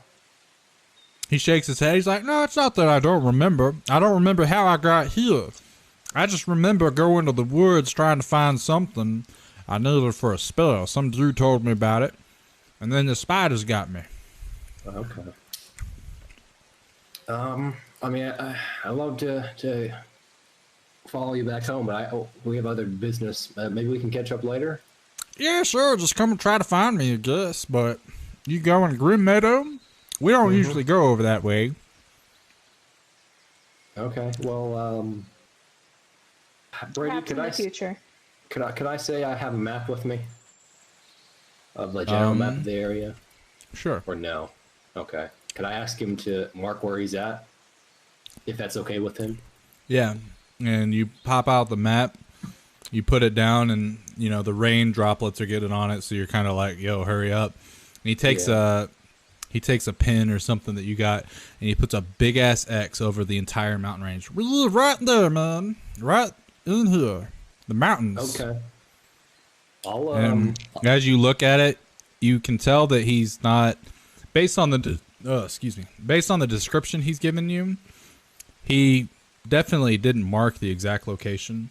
From what you can guess, is he's telling you he just lives in the mountains. Okay. And he's showing you the general mountain range, which is, you know, the big ass mountain range in the center of the map. Okay. Cool. If I cast Toll the Dead, how far away can people hear it? If it's not targeting anybody. I don't think it actually literally unless you're makes hitting it. somebody. Yeah. Okay. Yeah. Okay. And I've only been doing that for effect. I don't think it Okay. actually. Yeah. Yeah. Okay, I'll just tell him that I'll make a bell sound, and maybe, you know, if he hears that, to come find me. Okay. Okay. Yeah. You do a bell. I'll do a fireball. Okay. Sounds good. Yep. And then. Oh, and make sure when you go up the mountains, man, you avoid all caves, man. Because if you go in the wrong cave, royalty will get you. Royalty? Oh, yeah, the royal beast, man. It lurks in the mountains. I think that's what I was doing. Oh, man, that's huge. Okay, that is the big griffin we heard about. Okay. The griffin? Yeah. Yeah, it's like this fucking big, man. He holds out his arms, which is only like maybe a 2-foot wingspan. Like, it's big, man. Okay. Well, take care. I'll catch you later. Yeah. You and your people be if we took that out. Oh, extremely. Because then we can start living in caves again, man. Okay, we'll keep it in mind. Yeah, we'll see what we can do. What we can do when we're free. All right. You know what? Maybe I should get captured by spiders more often. I mean, I wouldn't advise it, but, you know, you do you. Yeah, Safe travel, little one. Thank you very much. You all have a wonderful journey, and keep the mud off the spokes. I've seen people get too much mud and they get that stuck. So when they travel on foot, they lose everything, man. It's really weird how it all just disappears. I feel you. And I cast prestidigitation on the wheels. You cast what? I can't say that word. Man said, Meditation. And I know I'm asking a lot, Brady, but is there any spider web left or any like spider fangs I could take? Yeah, both. Do a nature Okay. check to see how well you harvest the fangs. Okay. Didn't he explode the spiders? Yeah, that's what I'm asking. See, burn them. I'm a guy. Let me roll his. tape. Let me roll his Okay. fireball and see how much damage he did actually. Okay. Sorry, Jeff. Well, no, it's okay. I'm gonna roll regardless, and you just tell me what happens. Man, big mouth. Okay, yeah, they're Yeah, definitely that's all on cindered. it. He Okay, rolled like almost max damage for that shit. Okay, what about this? The soak? Any of that left? Yeah, there's plenty. Like this whole little area is like littered in it. So I take as much as I can. we'll say you start No. getting some, and then everyone's like, "Bro, hurry the fuck up!" Okay. You get 5 pounds of spider silk. Yeah. And then I get on with everybody else. And you Like see how friendships Vruz, follow. as you guys start to leave, Vruz is sitting there, and he takes his dagger and he's stabbing the corpses of the spiders. Just for funsies, and you watch as the corpse starts to crumble into ashes.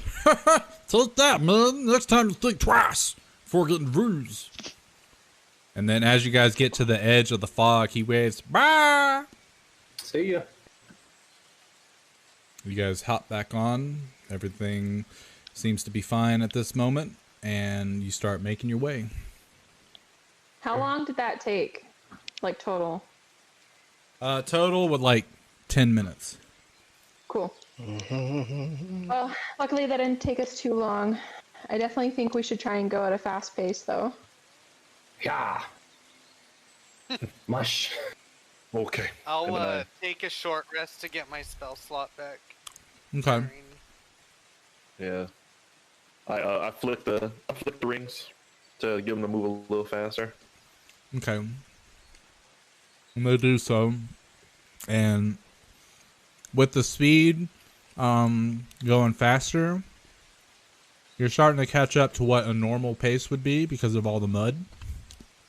The rest of you in the back are having to cast your spell a little bit more hastily to get all the mud off now that you're tracking a lot more. Roll a survival check with a -5 penalty.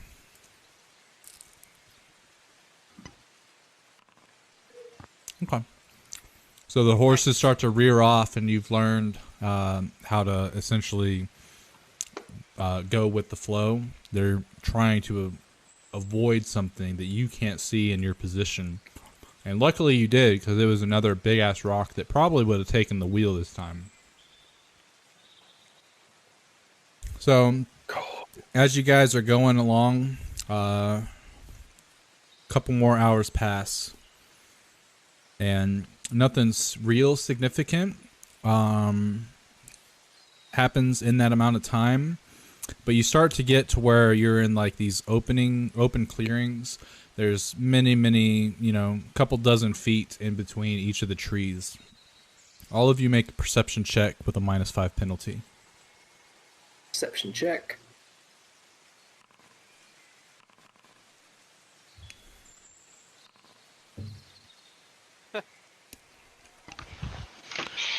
Oh.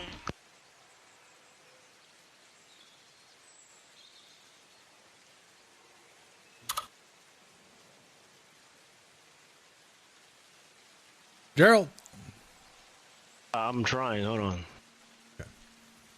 All right. So, as you guys are moving along, Trina and Lloyd are too busy casting their spells, but the rest of you, as you're gauging the area, you start to see in 3 different locations, you can see what looks to be the corpses of creatures. From this distance, you can't really tell what they are, but they're definitely creatures that probably live in the forest.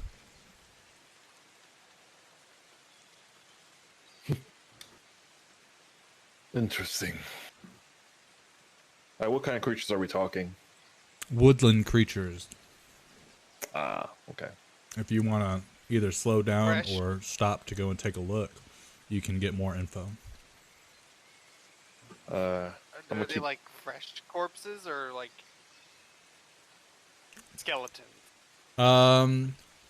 They're definitely not skeletons. Both. So they're anywhere between a fresh kill to at least a couple days. From what you can tell, it doesn't look like anything has started to like prey on them or eat them.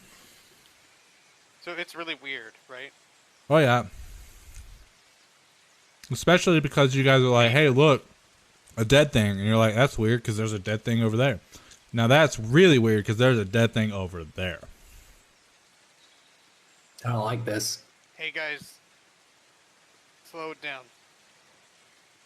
Or Thorpe. Doc. I raise the rings up a little bit just to have them hold up a little bit. Okay. Move at a slower pace. And they do slow down. So now you definitely get a better visual. And as you continue moving, you actually see a little closer to the trail, you see what looks to be a wolf. You can see the blood stain and an arrow sticking out of its chest. And it's just lying there on the side of the road. And as you're looking at it, you can see that on the tree that's right next to it, a lot of like blood is splattered, and it almost looks as if it's smeared onto the tree. How far away are we from it? Like 5 to 10 feet. Like it's literally on the side of the road. I look over to Agent J and say, "Hey, get your mage hand out, can you?" I'll do it. No, just at a distance. Oh, you have mage hand too? Yeah. Yeah, someone mage hand and touch that wolf and see if he's still alive. Okay, I do so. It's dead. Pull out. Oh, okay. It's dead. At least you poke it. You poke it and it moves, and it just like as your mage hand pushes it with the 10 pounds of force that it can do, it ends up rolling back and settling in the same position that it was. Try to pull off that arrow. Okay. I try to pull out the arrow. Your mage hand grabs the arrow, and after a couple of yanks, releases the arrow. And as you bring it back to you to investigate it, it's just a normal arrow. Goblins. Just curious if I don't know. it has any like significance to it. Like if it looks any different. There's etchings on the shaft of the arrow that say, "I'm over here." That would be badass. No, it's just a normal ass arrow.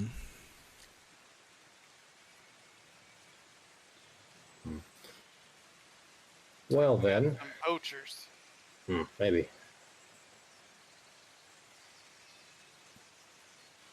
Well then. Thinking we should slow down so we can pay attention more to our surroundings, or Yeah, definitely. Very well. And I'll have Cad plan. God damn it! Yeah, who the fuck is that? Clad I'll Flam? have Belt. I'll have Belt. Tried to stop myself halfway through and like fix it, and it didn't work. I'll have Beltran fly ahead and see if he can see anything. Okay. So Beltran leaves your shoulder and starts to fly forward on the trail, and and the horses start to go back to the sort of semi-normal pace. Obviously, it's a little slower because of the mud and stuff, but now you're taking a better gauge at your surroundings. We'll say that Beltran's gone for about 2 minutes before he comes back, perches on your shoulder, and says that he did a wide spread, probably about 50 feet to the left, 50 feet to the right, and there are numerous corpses of wolves, deer, different vermin like rats and things like that, owls, birds, littered throughout the forest. Most of them don't have any signs of how they died in terms of like he just flew by, but some of them were killed by arrows. The arrows are still stuck out of the corpse, and all of you can roll me a nature check real quick. Nature. Oh, I'll relay all that information to the team. double natties. At this point, Brady, upon seeing all these arrows and dead creatures, I like to pull my owl back to my shoulder. Okay, and he comes back, and for Trina, Dr. Thorpe, and Agent J, doesn't really seem really significant, but for Castiel and Lloyd, you know that generally hunters, when they're out hunting, for food or hunting to, save themselves, when they make a kill, they typically either dispose of the body properly, they bring it back to wherever they're camping, but 100% of the time they retrieve the arrow if possible. They don't just leave arrows sticking out of the corpses, because then, that's one less piece of ammunition that they typically have. And when you're out hunting, every piece counts. So something is out here either just killing for no reason, killing for sport, but they're not hunting like a normal hunter would. They're not following the code that typical hunters follow. Something is odd about this. We gotta stop this. We don't have time. We have to save the town. You let's and I move both this. know we're already too late. I don't know what's going on here, but I'd rather just not. I'd rather just get to the town as well. And you're thinking that it has something to do with the town and what he said to us.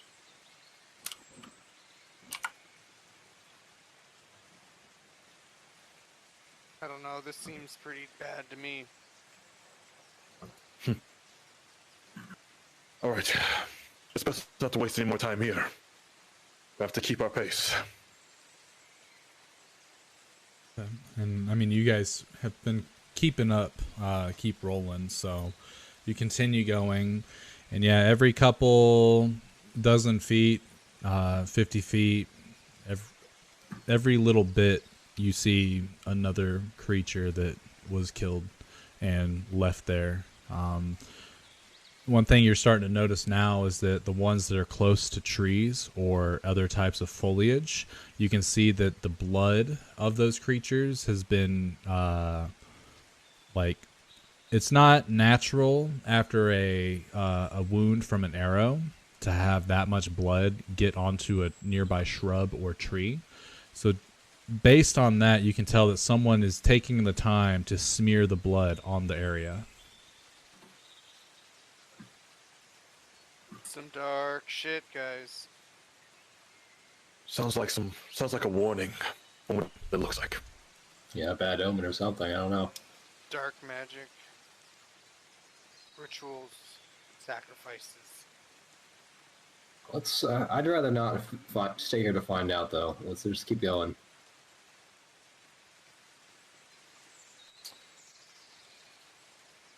So you continue on your path, and nothing else out of the ordinary happens on this journey. I will have you do one more survival check, Dr. Thorpe. No penalty.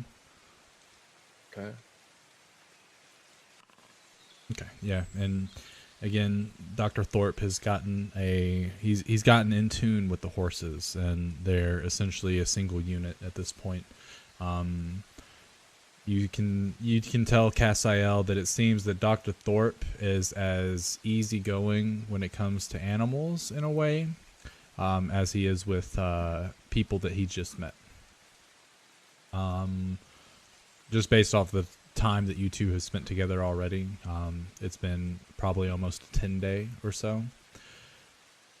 So as you guys continue on the trail, eventually towards the end of the day, as it starts to get dark, you end up starting to hear the running waters of a river, and the trail starts to follow that river for a bit, and there doesn't seem to be really any end in sight before it comes time for you guys to need to pull over for camp.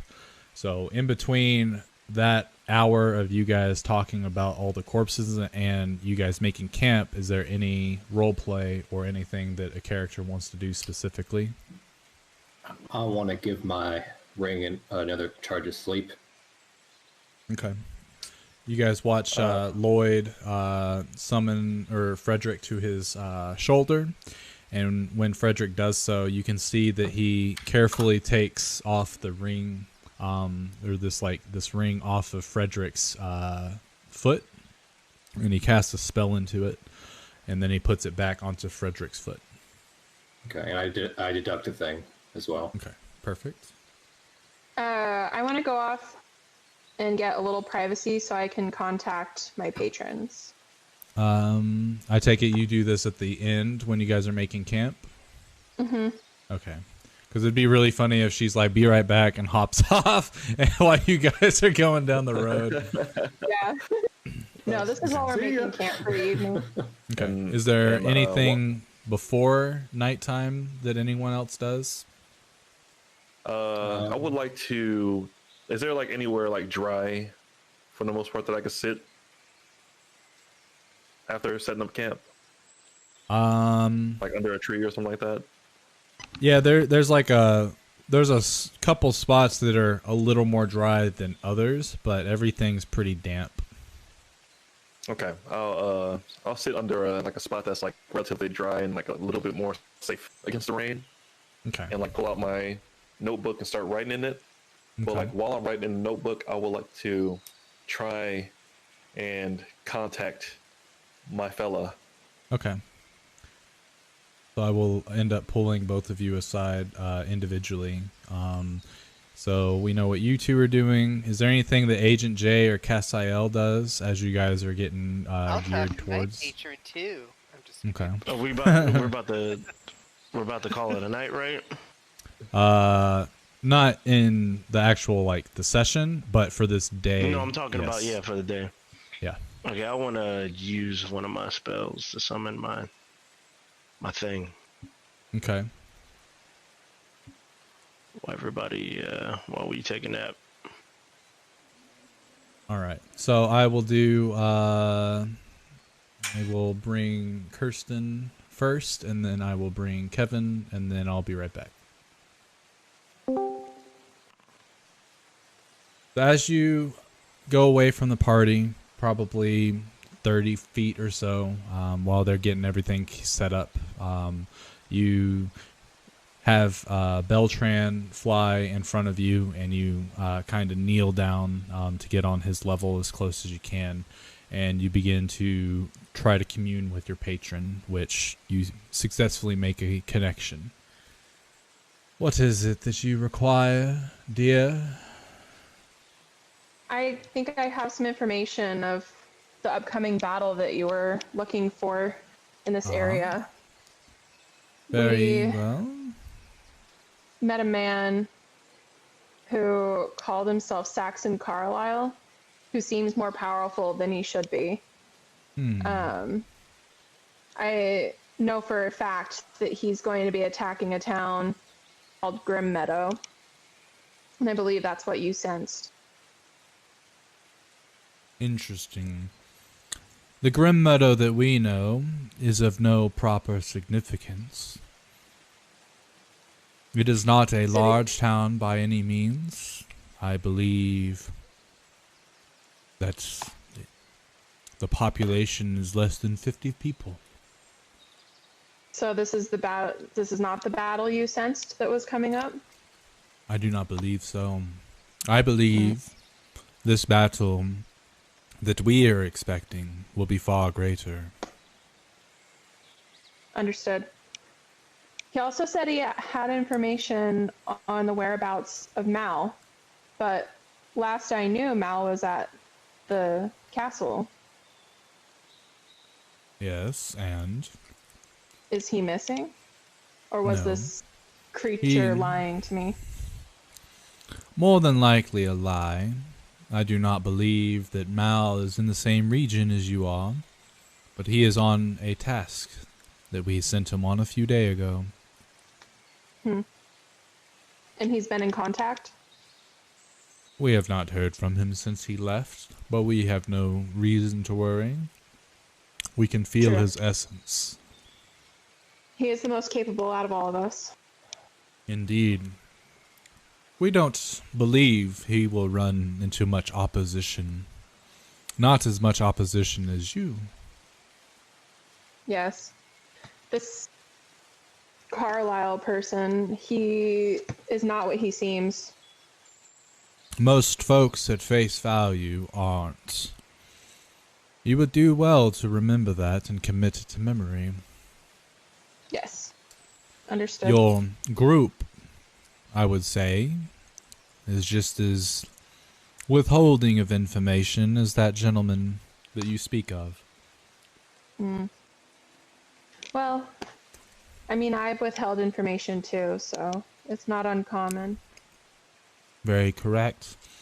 But I will let you know, we don't sense any wrongdoing coming from this group that you've made. In fact, I believe they will be essential in your task.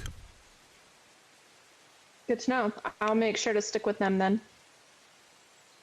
Is there anything you can tell me about Grim Meadow? Can you sense if the town is still there or has it already been destroyed? That is your task, not ours. Understood. Thank you. Farewell, Trina.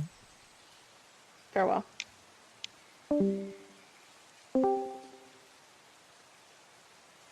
Okay, so you go and sit down in a damp spot, not as wet as the rest of the heavy pouring rain locations. And you pull out your journal and start to write. But as you do, almost as if there's this entity is like right behind you, like behind your shoulder. I'm very surprised. You've made new friends. They are quite the peculiar group, I must say. And what have you learned from them? Well, the one I've been traveling with a little longer than the rest of the group, Ciel, he seems to be quite the opposite of me. Yes. Similar. I can smell his foul stench from here. But Yes. using your enemies to your own benefits has always been an objective of mine. I believe he will help serve our purpose. Indeed. Have you found Just to get him on the the final location that you need to get to? Not quite yet. There's a lot of obstacles in the way at the moment. As there We'll be always on the are. right path. Very good. This pleases me. I What is will that? keep an eye. Say what? Oh, no. I was just... I thought you said something I didn't catch. Keep an eye on your new comrades. Keep them close, but not too terribly close. Eventually, we will need their assistance also. And I would love for you to have allies that perhaps maybe you could convert to our cause. But not many folks like to deal with entities such as myself, even though they are fools not to. Very well, my lord. And what do you think of our current situation at this moment? I don't quite follow. I'll be honest, I've got better things to do than to watch you constantly. But if you're making progress, I would say that you're on the right track. That is fair. I will continue my studies of this group. See to it that you do. Try to find their dark secrets, figure out what their motivations are so that we can use that in our favor. As I plan to do. Knowledge is power. And Josh just does a light smirk and continues to write. Alrighty. The game is amazing. When I have time, I'll get around to play it. Definitely. Well, it's not out yet, so I wouldn't worry about it. Yeah, you can wait for the remaster, but definitely play it. Well, I meant like I'd rather play the original one. Do it, dude. It's worth it. What game? Yeah. Oh, the Diablo one coming out. Blue 2. So okay, we got you done, you Not a done. fan. Nah, the Diablo, like, they're great in their own right. I don't like them, though. They're like one of those games where you have to respect it because of the strides that it made for the gaming industry. Yeah. But I don't know. Isometric, dude, it's just hard for me to get into isometric. I don't like them for some reason. It's always fun with friends. Debatable. Yeah, Besides Brady, I think everybody else that's played it said it's one of the best games of all time. I have never played it, but I heard it. I heard it was haven't. good. But I think the best game of all time, and I'm a little biased, is D&D. okay. That's a, Video game. that's a lie. Oh, video games is definitely Majora's Mask, That's a lie too. followed by Dead Space. That's also. I can respect that. I would say it's Call of Duty 1, Call of Duty Get Modern that shit out of 2, here. Call of Duty War, followed Oh by my Black Ops. god. Alright, where were we? For Warzone. Gerald's favorite game of all time is Hoonie Pop. That shit is fire though. Oh, no. It's actually everybody says that until you play the game. The game is actually pretty good. Literally Like, bejeweled not- with kids. It's lit. It's not even that. It's just a genuinely good game. Is That's it all. I haven't that heard of that dating one. porn game?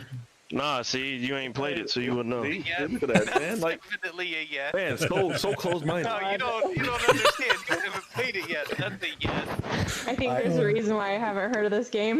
Hold on. It's not Man. bad. It, Man, I it remember that literally one is time. not bad. I remember that one time I was playing that game, and my mom walked in while I was playing it. I had to explain to her it was bejeweled. Bejeweled with moaning. The game is fire, bro. I feel like this is. Hold on. I'm gonna try to roast Gerald here real fast. Here, I'm Oh gonna put shit! in All right, hold memes. on. So Let's. This is how I feel like Gerald is defending himself and Kevin. Take this in context. The Billy and Mandy thing. I'll watch it Yeah. later. I don't want What it are you to posting? flag me on stream. He posted it in the Jeff's meme train Yeah. in Discord. Okay. Agent J, you cast your This is thing. a whole bunch of memes Jeff posts all the time. I used to be very active in there. To the point where Brady got annoyed, so he made a meme channel just for me. You got your Yeah. own. So Agent J casts a spell, and I don't believe. Let's see. Okay, you guys hear the panting of a dog, but you don't see a dog.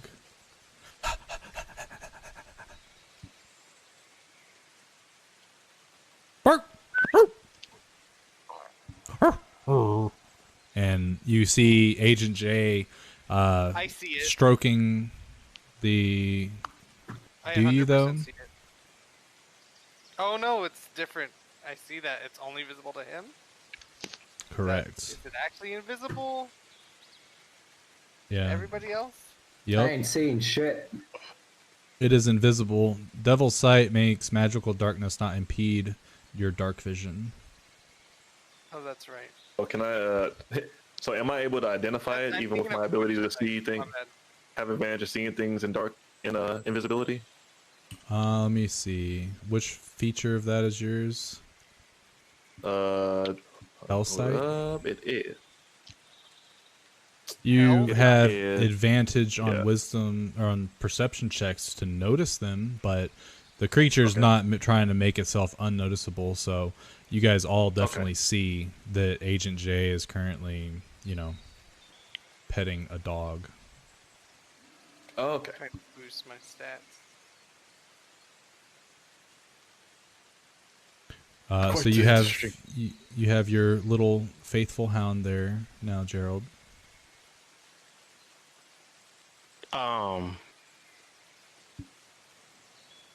So the dog, just for like, I don't know, flavor. It looks like Fred. His name is Fred. So I don't know if y'all remember Men in Black, but the dog that talked. What is it? A Oh pug? yeah. Oh, the pug. Yeah, that's okay. it's him. Okay. Oh my god, yes. So so I'm gonna whisper the password to it. I'll just type it to you. That works. And then I just tell it, yeah, make sure nothing crazy happens. And be sure to let us know. And I summon mine too. Jeez. Your fox. I named him. Oh, you did? His name is Foe. Okay. I will change his, I already did. Frank. Well, I gotta change his token name too. Oh, I No, see. I mean the pug from Men in Black. Wasn't it Frank? Yeah, that's Frank. Is it Frank or Fred? I think it's That's Frank. Frank. Yeah, that's Okay, Frank. Yeah, his name is Frank. Okay. So as the night starts to take the sky, all of you have your pets out, except for Dr. Thorpe, who doesn't seem to have a pet.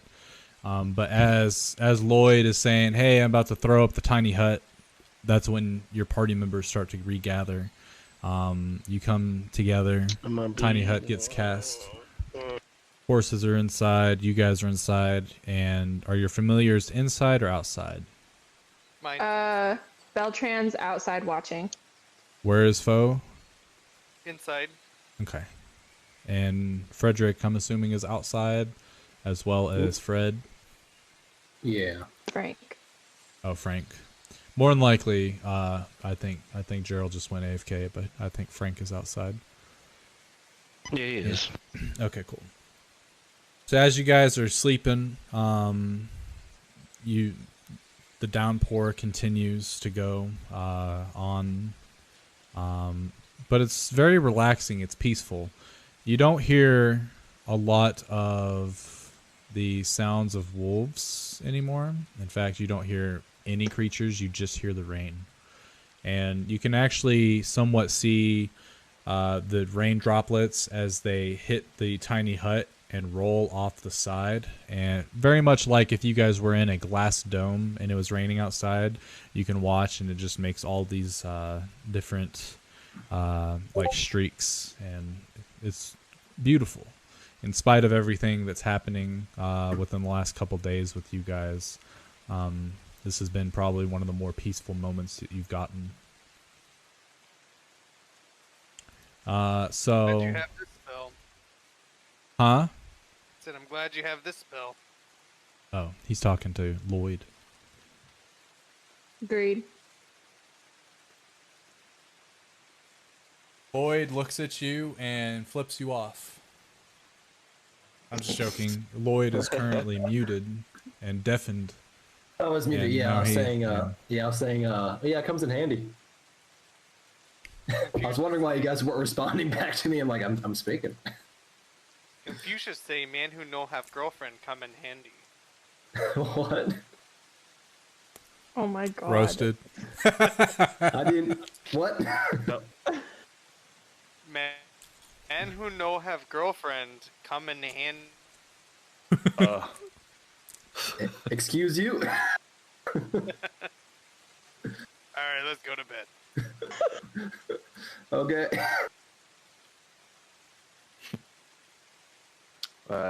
Take off my jacket and get tuckered in and close my eyes.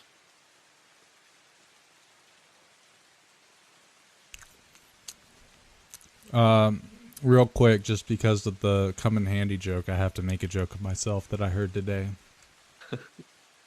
Race car spelt backwards is still race car, but race car spelt sideways is how Paul Walker died. Uh, And Brian done. Damn. Rest in peace, Paul. Ah. My buddy Jed made that joke on the way back from sushi, and I probably almost made us go sideways because I was laughing so hard. God damn it. I love dark humor. mm-hmm. All right. So the night goes, and after about 30 minutes or so, Frank, right?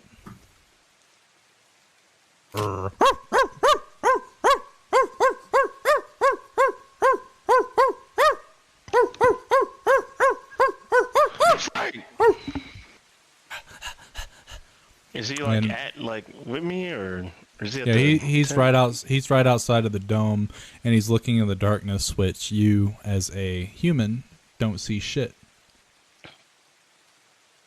Can I? Zhao's eyes dart open and he sits up like Undertaker. Does Beltran not see anything? Those with dark vision, actually, Beltran, I don't. Yeah, Beltran has his own dark vision, right? Mm-hmm. So I let the rest of the team know. Frank sees something. Okay. And as Frank is, you see what direction he's pointed, and you point. Beltran and Frederick and Cassiel and whoever the hell else has dark vision. You guys look that way, and you catch a glimpse of a deer that's like stunned and looking at the dome, and it's kind of just sitting there waiting for things to calm down before it does that that kind of like aggressive like and backs off and like runs away. Hold on, who did that? A deer. Oh, your dog was barking at a deer. No. It didn't know the password. Okay. Hey, you can never be too sure. All right, I go up to him and pet him. And it's like, Jesus. dude, what was that? It was That was thunder. lightning.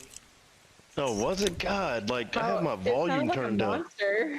I thought it was a gunshot or something, bro. I thought that was Gerald's mic Dude, fucking up. Is it totally a gunshot? Did someone just shoot the deer? Is that Bambi's mom? Yo, like, There's nothing in the sky. Oh, hold on. it, bruh, now I gotta. There's like, nothing in the sky that lit up.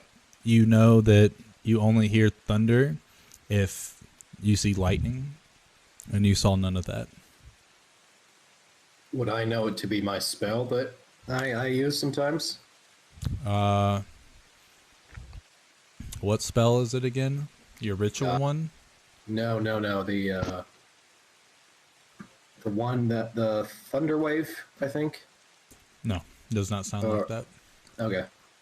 Actually, Agent J, you know exactly what that sounds like. Sounds like someone just shot a shotgun. somebody shot a shotgun. Mm-hmm. Oh, so it was a gun. They just killed Bambi's mom. Yeah. So whatchamacallit? Can I tell which direction it came from? Or I asked Frank, where'd that come from?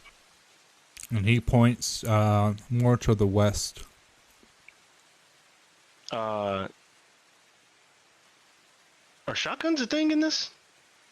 Somebody's out here with a gun. And most all of you know that there are technological advancements in the use of gunpowder. It just hasn't become widely available to many folks.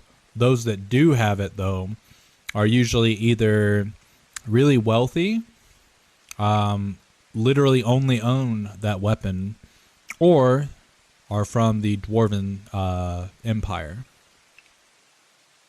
where guns were first invented. It's really rare. Well, somebody really rare is shooting that thing, and it's late Your too. concern? I mean, if it was that loud to where we all could hear it, it's kind of close. And Giles, as he said that, Giles gets up and starts rolling up his sleeves. Are you trying to go towards it? No, but that deer.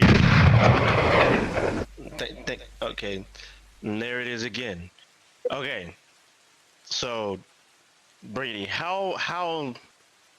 what was the time between the deer and that gunshot? Like 30 seconds. Okay, so assuming that did the deer get shot in the direction that it was going in, or did the sound come from where the direction Correct. the deer was going in? Okay, so they're pretty close. Roll an intelligence check. Me? Yes.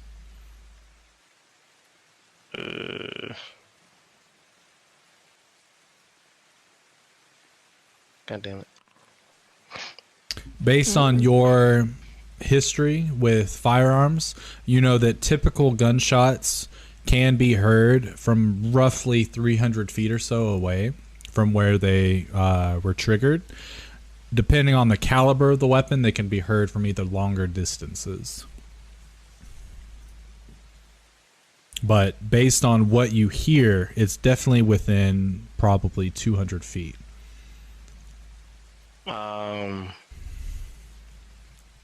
Can I say, would you say the first shot was, or the second shot was closer than the first? Second shot was a little further away. Oh, okay. All right. Well, I just relayed the message. Like, so y'all just cool with gunshots just going off? As long as it's not getting closer, I would say. Makes you I think haven't we're really- cool right now? Yeah, I haven't really heard guns that often. I don't really know what they sound like. In all honesty, it's up to you if we should be alarmed. We can go towards it, or we can get moving. I mean, where I'm from, when we hear shots that close, we're usually gone. Brady, how long have we been here in the tiny hut for? Roughly 30-ish minutes. Oh, well, I just tell them, like, yeah, nothing's going to be able to break into here. So, it's up to you if you want to leave. Still have like 7.5 hours. So this thing can protect from shots. Yeah. Can you read his book? All right. If he just, I just start to rub my eyes, and it's like, I guess, like, I don't, and just start to lay down. It's like, God, like, it's like I'm back in Philly. I don't know what this Philly is, but it doesn't sound too nice. Giles, sleep. Strike down. Okay, I'll tell you about it later. But if y'all are cool, I'm cool. But yeah, I just again tell Frank to keep doing what he does. Are you sure you guys don't want to go investigate it? I mean, I'll try to warg into my... Wait, no, can I warg into my bird, Brittany? Is that going to work? Or is that going to break the spell? I don't see why it wouldn't work. Warging into it doesn't require like concentration or anything, so you should be good. Okay. I guess, yeah, I'll warg into it and see how far I can go. Looking around. Okay. To what? So if you're warging into it, you take flight, and within Frederick's vision, you don't see anything out of the ordinary. You do see a couple of small animals like bunnies and foxes that are, have been killed by either an arrow or some other type of weapon. But you don't see anything around that would have caused that. Not this current time, anyway.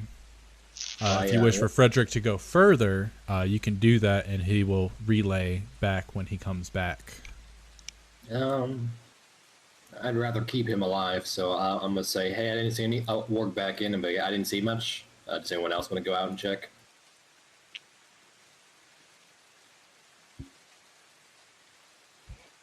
I do not have the benefits of being able to see in the dark, so I wouldn't be able I'll to check. have Beltran fly in the other direction.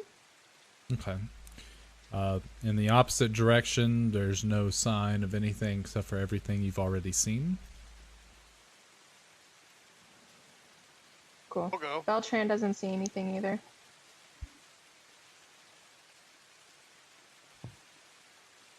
Anyone want to come with me?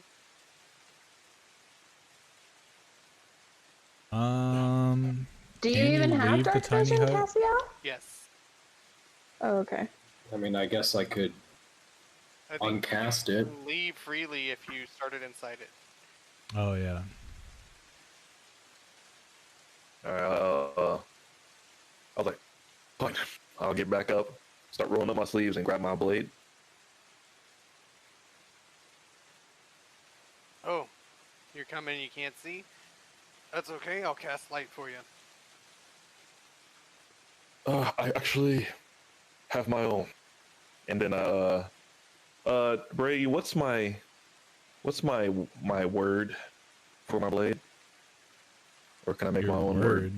Yeah, Our you word. make your own word. Bird. Clarice. No, no. And then All right, that's the end of outta here, tonight's man. session. Get the. God damn it. Clarice, get that shit out of here. Okay. Anyway, as an action, you Can't speak say the get that command shit outta here. word. We have Hannibal, Agent J. Yeah, I Like- know. So as he says Clarice, with his sword drawn, you actually see it start to light up. This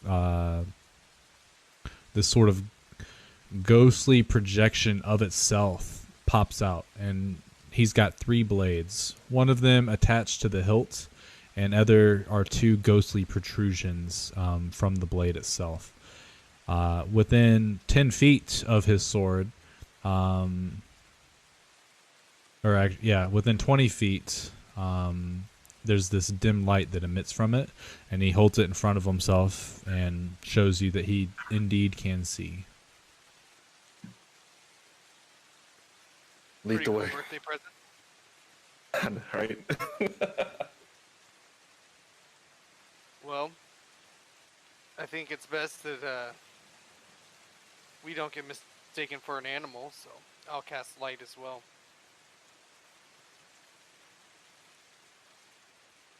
And I would like to head with my buddy out towards that direction.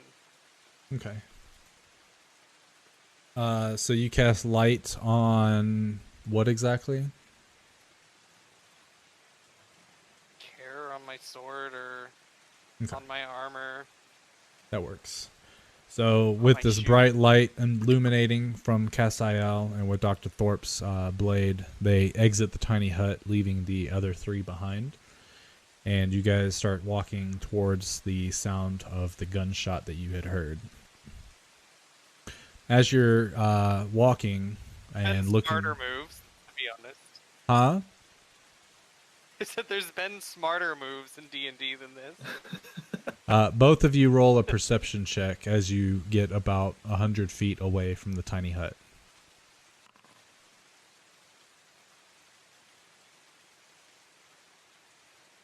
Skills? Perception. Okay. So as you're walking, you're looking forward, and all you see is pitch black. With the assistance of the moon, every now and then when the clouds move out of the way, you start to see sort of like the area, the foliage that's in between the trees. Because the trees aren't like jam-packed. This isn't a super dense forest. It's actually not as dense as this photo that I have for this scene. They're probably maybe 10 feet to 20 feet apart from each other. But you don't see much. Do you continue?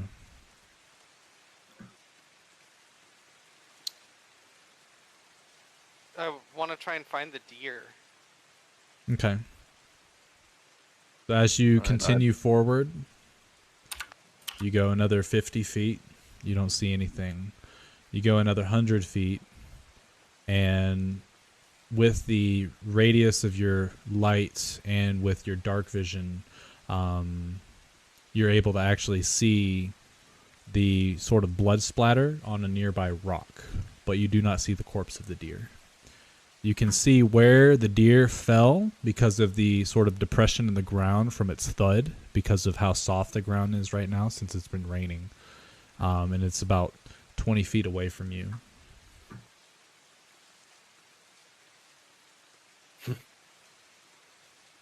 Interesting. What do you think?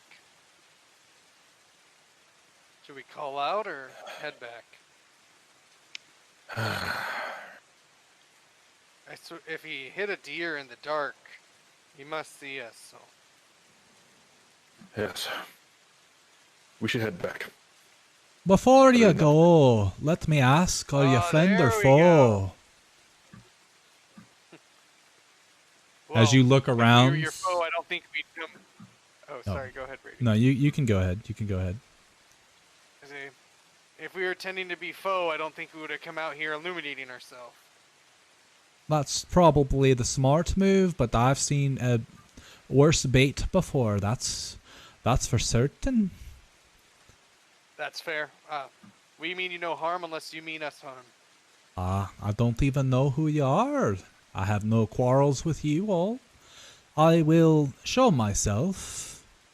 I do have weapons, just to be warned, as you do too. And as you're looking around, Cassiel, with your 120 feet of dark vision, you're, jetting around, and you hear the voice coming from in front of you, so you're looking all about, and you can hear the rustling of leaves and such, but you don't see anything until suddenly he appears into the radius of your light, and it's almost as if he was invisible, except for when he comes out, he's covered in foliage. His face is painted with mud, but he is a dwarven gentleman. And he comes out. Ass weapon, are you kidding me? So he comes out, and he does have what looks to be like a rifle, except for the rifle has 6 barrels attached to it, much like a revolver. But, the rifle is about 3 to 4 feet long. And on one end of it, it's got an axe head on the bottom, essentially where a bayonet would be. And he comes over, and as he comes over, he starts to do some clicking on it. And he actually detaches the handle from it, wields the long rifle muzzle as an axe, which he puts onto his back, and he puts the small, tiny revolver that he just revealed into a little holster on his hip. Why, hello. It's, I'll be honest, I'm not used to seeing folks prowling around the darkness like myself. Especially folks like you. And he points to you, Dr. Thorpe. You're human. You can't see a thing, can you, without the aid of your friend, or perhaps that blade of yours. Mighty nice it is. Thank you. As I give a slow nod. I've got camp not far from here. I was just preparing the deer that I shot. As well as a rabbit. I was going to make some stew. Would you all be caring to join me? We have a couple other people in our group, but... Oh, well, they're more than welcome to if they're not violent. They're only violent when it's necessary, so I wouldn't worry about them. Agreed. I'm the same way, I guess you could say. Otherwise, I wouldn't walk around with weapons, you know? That is fair. I see you don't hunt with a bow. That is correct. I don't really like the thought of killing something without it having at least a split-second reaction chance to save itself. Because if it can survive a shot from my rifle here, then it probably deserves to live. Depending, of course, on if I'm hunting it to kill it, or if I'm hunting it for food. As he said that, Giles does like a slight thin smirk and like looks downwards as if he understands. How about I go to your camp and greet your friends as well? We could do this greeting all at once, huh? Or if you'd like, and he points a little bit further, you can't obviously see, but after the clouds move away, you can start to see a small plume of white smoke, probably about 150 feet away from where you're at. Right beyond that rock is a tiny little cave that I've been staying in. Okay, well, I think that's a good idea. We can talk with the group. Well, head back. We're not far. We just heard your blast, and we've been seeing a lot of dead animals with arrows in them. Look like they're killed for sport, or I don't know. I thought maybe that was you. No, I've noticed it too. And at first I was trying to clear the litter, but it began to be too much, and I've got other things to do than to be cleaning up someone else's mess. I can't believe that this region allows folks to do stuff like that without any repercussions. Oh, so this is legal? I don't believe so. At least it wouldn't be in Dwarven lands, let me tell you. If you were caught not taking your kill, or at least disposing of it properly, it ruins the ecosystem, you know, just having things dead all around. You could end up getting all types of vermin starting to move in. Easy food, easy pickings. And that's not how nature should be, no. Agree. Alright, let's head back to our little Lead the way. Right. And you guys start to walk back, and like, obviously I would think that you guys glance over your shoulder just to see what he's up to, and you notice that he's very perceptive of the surroundings. He's looking all around. Every little like sound difference, he looks towards it. Not in a very paranoid way, you know, like he's not got wide eyes like something's following him, but he's just observant, very observant of his surroundings. And as you guys get to the tiny hut, oh, the tiny hut spell. You know, it's not real good to put it right in the middle of, you know, nothing. Next time I would probably try to put some trees or some bushes around so that it doesn't look so obvious. Not to mention you've got your cart right there. If somebody was intent on killing you, they would just wait until it goes away. And judging by this hour, I'd say you've got roughly 6 hours of it left. Who's out there? Who's talking? It is us. And the dwarf comes forward. Allow me to introduce myself. My name is Holrock Hillhot. Pleasure. And he does a courteous dwarven bow. Oh, nice to meet you. Pleasure. I know you can't see. Oh, he's not in the top, right? He's outside. Correct. Yeah. It's kind of hard to greet you without, you know, putting this off, turning this off or down. Oh, no, don't worry about it. I don't need to see you. I've seen your friends, and they seem to be of good sport. But I was coming to offer you some venison or perhaps some rabbit stew that I was cooking up. Well, thank you. That does sound good. What are you doing out here? Well, and he... Perhaps we should go somewhere dry to have this conversation. Oh, no. If you don't mind, I could sit underneath the tarp of your little caravan there, your cart. That'll keep me plenty dry. Otherwise, nature doesn't bother me at all. You guys can go back in the hut if you wish. I don't mind. Okay. What? Do you want me to cast this again, or? No need to waste your time. I'm assuming that you're one of the wizard types, are you? Maybe.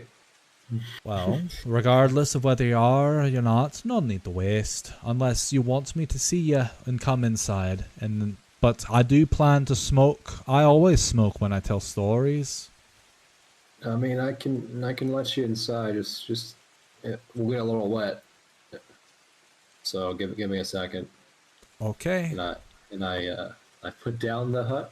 And all of you start to get drenched. And then it takes 10 minutes of him doing his ritual casting before it pops up. But we all prestidigitate all of our shit.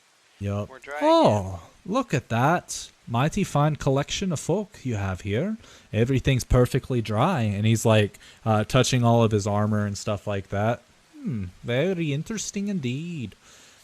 And he pulls out of his pouch a little wooden pipe that looks finely crafted. He packs it with some tobacco.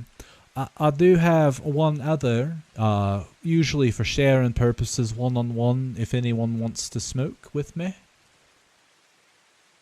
This is the good dwarven stuff from the north. We grow it in the caves. And he pulls out the pipe, he packs it. He hands it to you. Unless your backstory, unless you want to not know what you're doing, you put it in your mouth. He helps you light it with his little tinderbox that he's got specifically for lighting the pipes. He lights yours. He lights his. Takes a long draw, puffs it a couple times really quickly, and you can see a nice steady smoke stream coming up and exiting the tiny hut. Oh.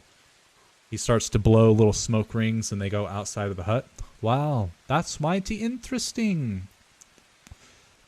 Anyway, like I stated, the name is Holrock. I come from the Mithril-born clan up in the Great North, well beyond the range of mountains that we see here. I've come hunting, but I'm not here to hunt your normal, like, deer and wolf. I'm looking for lycanthrope. Have you heard of them? I don't know. Have I heard of one? You guys can roll either nature or arcana, your choice. Nope. Where? Can I try the nature one instead? Nope. Damn it. Yes.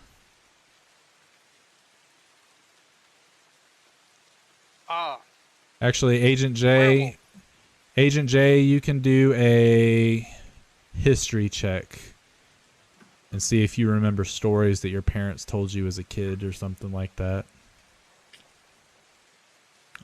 And actually, if Cassiel just shout, "Oh yeah, werewolf," Agent J automatically, "Yup, I've heard of those motherfuckers." But obviously in a different context. That's right, werebeast. Creatures that look normal, but they could take on the form of a human, or perhaps a dwarf, a gnome. Really, whatever humanoid creature they were before they got the curse. I've heard rumors that they've started to appear more often down in the southern regions. So I decided to take it upon myself to leave home and leave comfort in order to go hunting my greatest enemy. And he takes a long draw. You asked why they're his enemy? Yeah. He takes a very long draw, holds it in. You see his eyes are closed, and then he snorts it out of his nose. Have to calm myself down for that one. I apologize for the abundance of smoke if you're allergic. Long ago, when I was a child, a wee lad, I lived in the surface towns of the Dwarven Empire. You see, Dwarven culture, you're either a surface dweller or you're an underling. And my family came from the surface. Both of them equally important, but typically the more royal nobles live down within the depths below, where it's a little safer. Unless you go too deep, of course. Anyway, we surface dwellers, we've got our own issues to worry about. And one of them just so happened to be, when I was a young lad, lycanthropes. One night, under the light of a full double moon, there was an attack on our village. Me ma and pa, they tried to protect me and my siblings. They told us to hide, but little did they know that lycanthrope senses are way, way stronger than you would imagine within a snowfield. Anyway, Ma and Pa did everything they could to try to lure them away from the hut, but one of them remained. They didn't chase the bait, no. Instead, they went around searching. And that's when me older brother, he ran out to distract them. Got about 40 feet or so away from the hovel before he was slaughtered in cold blood and feasted on right in front of me. I held back all the tears, I held back all the screams that I could, and in my anger, I swore to kill every single one of them evil motherfuckers. And I planned to do just that, regardless of how they got their curse. Do you know how lycanthropes come to be, by chance? And we'll say that Lloyd, you do know. Cassiel, you've heard rumors, but you're not 100% sure. I've heard rumors, but I'm not 100% sure. There's a couple different ways. One of the more famous rumors is that they're bit by a wolf under a full moon. That is not true. Normally, it's contracted by being bit or scratched or any sort of contact that draws blood from a lycanthrope. Or it could be some sort of curse put on you by some evil witch or wizard. Or you're born with it between someone that either is a lycanthrope or has recently contracted the curse themselves. Well, you see, as I started to grow older, my parents obviously never came back, but their bodies were never found either.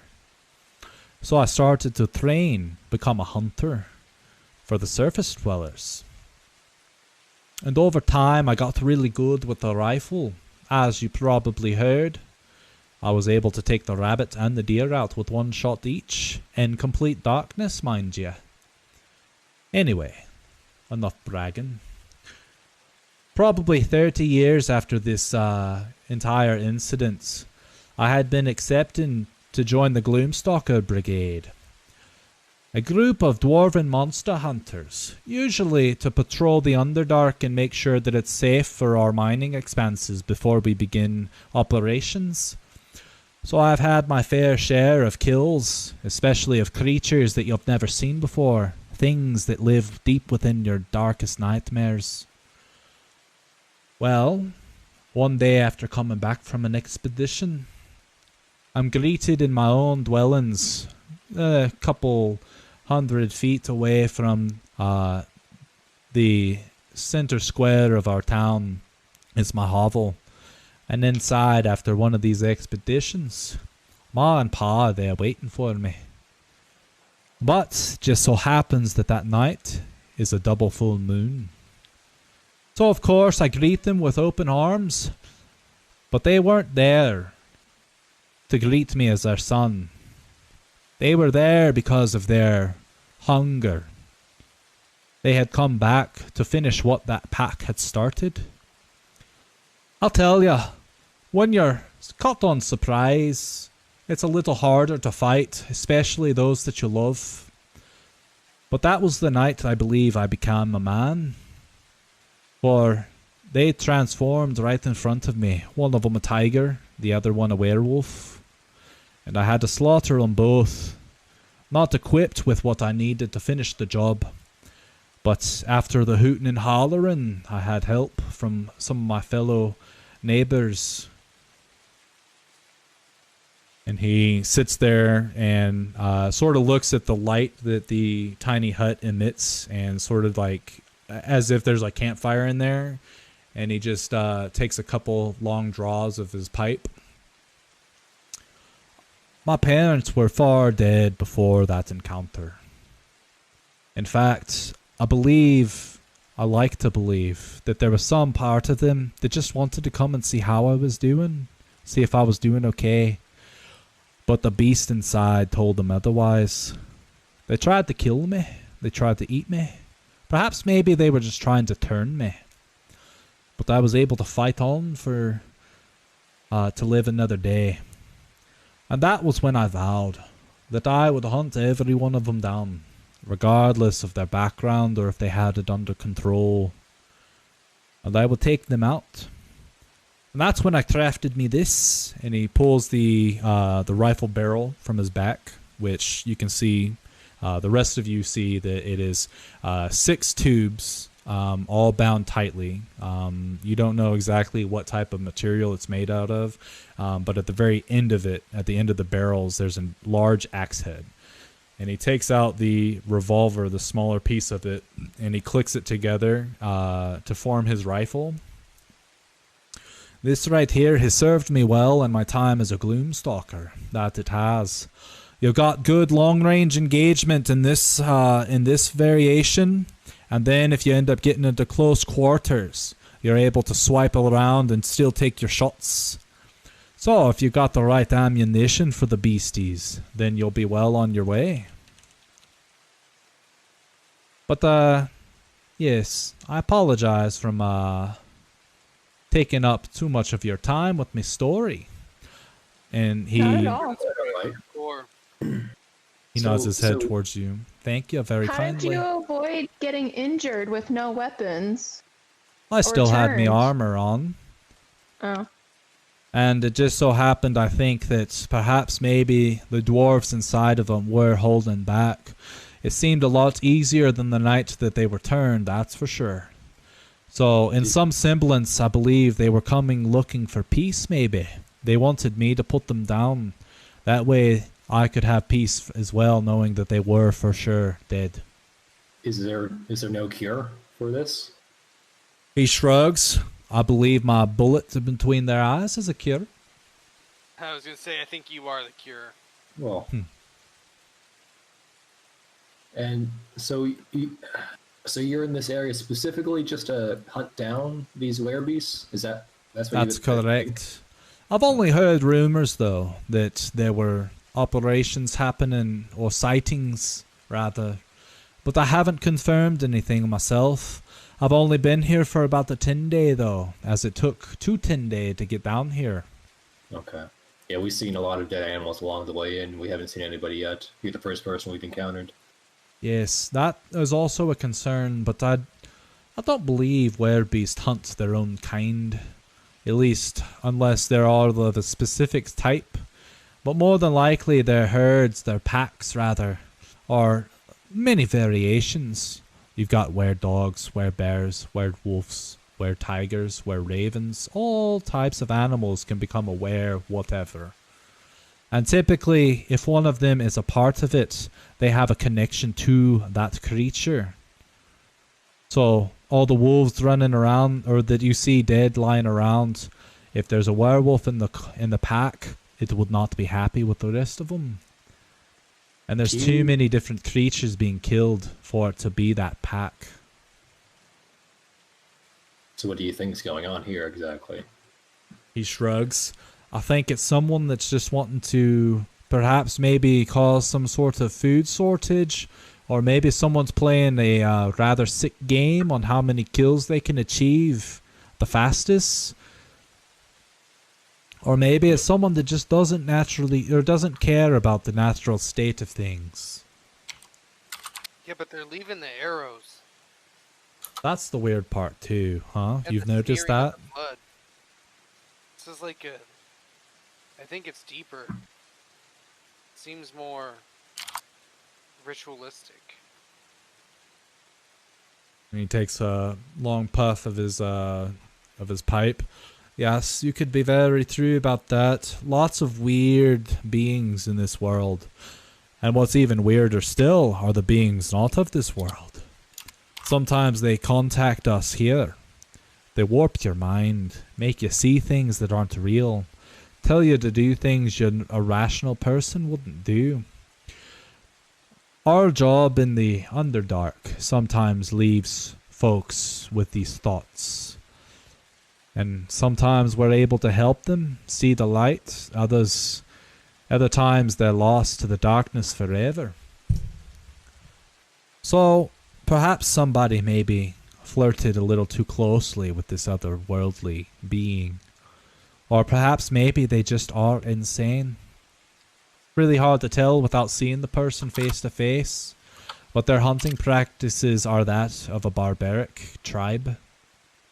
Except for barbarians even take what they kill because they find a use for it. Perhaps someone's just not in their right mind. Just on a rampage, killing whatever they can get their head. Or that arrows. That could be a very fair case, yeah. So I've been looking out for the individual, but I haven't found anything super fresh. Most of these kills seem to be about a day or two old. And from what I've noticed is that the closer to the mountain are or the further from the mountain you get, the fresher the kill.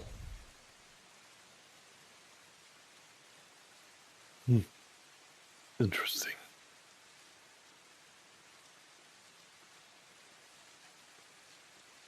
Well, enough about me. What about yourselves? Where are you coming from? Where are you going? If you don't mind me asking, of course. Having a brain fart. What direction did we come from? Grim Meadow. You guys came from the east and are heading west. I say exactly that. We're going to Grim Meadow. Do you know where that's at? Oh yeah, that's over the river and maybe another day and a half of journeying or so. With this rain, if it doesn't let up, it'll probably be a little bit longer. Yeah, we know someone's going there to hurt some people, so we're trying to cut them off. But I don't think we're gonna get there in time at this rate. A man named Cassiel Carlisle.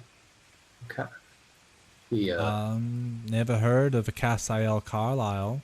No. Let me see what his name was. I wrote it down.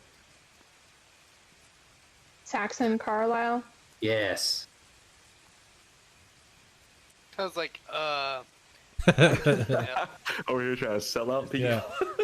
Yeah. Joe's over here wide-eyed like, me? Not me, man. I didn't do it, I swear. Wasn't me. Get out of here. Carlisle. Yeah, sorry. I get the names mixed up. Saxon. Yes, can't say that I know of them, but I don't know many folks from the different empires, honestly. I barely know the folks from my own. I kinda keep to myself as to not form bonds with folks that I might lose. It's part of the Gloomstalker Brigade's journey, you know. If you get too attached to folks, you end up not wanting to delve deeper into the Underdark, or whatever monstrosities it is you're hunting. It's a very lonely life, so moments like these where I can relax and reflect on my past with other folks, I really do appreciate them. And you can see underneath his big bushy beard and mustache that he's got a smile. And what was your name again, sir? My name is Holark. Holark. Holark Hillheart. Hillheart.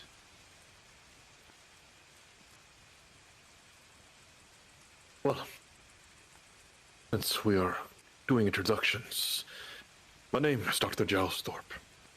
Oh, a doctor among you. What kind of Yes. doctor, might I ask? Psychiatrist. Interesting. Have you ever actually fixed somebody's head? I have actually. It's quite the experience, actually, whenever someone decides to clear their mind of whatever sin that they carried. He takes a couple of small puffs. You know, perhaps maybe if you're ever in the vicinity of the Mithrilborn Mountains, you could come by and perhaps talk to some of the Gloomstalker Brigade. Because, you know, dwarves and feelings don't mix very well. But I think it could do some good to the lads to hear what they have to say. Perhaps even me as well, but not tonight. It will be my pleasure. And Brady, you said Holark Hillheim? Yeah. Holark. I typed it up. Oh, Not did you? Hillheim, Hillheart. Hillheart, sorry. Hillheim. That's going to be the next dwarf you meet, Hillheim. Hillheim. There you go. Looks Thank you. exactly the same. Yeah, I was trying to Holark find- Hillheart. Holark, okay. Yeah. So you're just gonna stay around these parts until you find what's killing these animals, or? I'm Or not see if the worried about rumors are what's true. killing the animals, honestly. I'm worried about the lycanthropes. But if I do find who's doing it, I will let them know courteously that they need to stop. And if I continue to see it, I will have to enact nature's wrath upon them. From a distance, of course. Makes sense. I've come to realize that creatures that can't be reasoned with are best shot from afar. Because then at that point they can't tell you no. That's a fair resolve, if I must say so myself. As I shed a thin smirk. Yeah. So what do you know about the goblin tribes around here? I did run into one of the goblin tribes, and they seemed to rather like my weapon. So I showed them how I used it. Not on them, of course, but I helped them get their night's meal. And they actually bid me farewell. Rather uncruel creatures. Most of the goblins I've met in the Underdark or the depths of mountains are far worse than those that live here on the surface, I've noticed. At least in this region. It's almost as if they've been adaptive to civilization. Perhaps maybe they were just given the proper chance in order to change their ways a bit. But, and he taps his head, always be looking out for them though. Sometimes they're just up to no good and trying to lower your guard.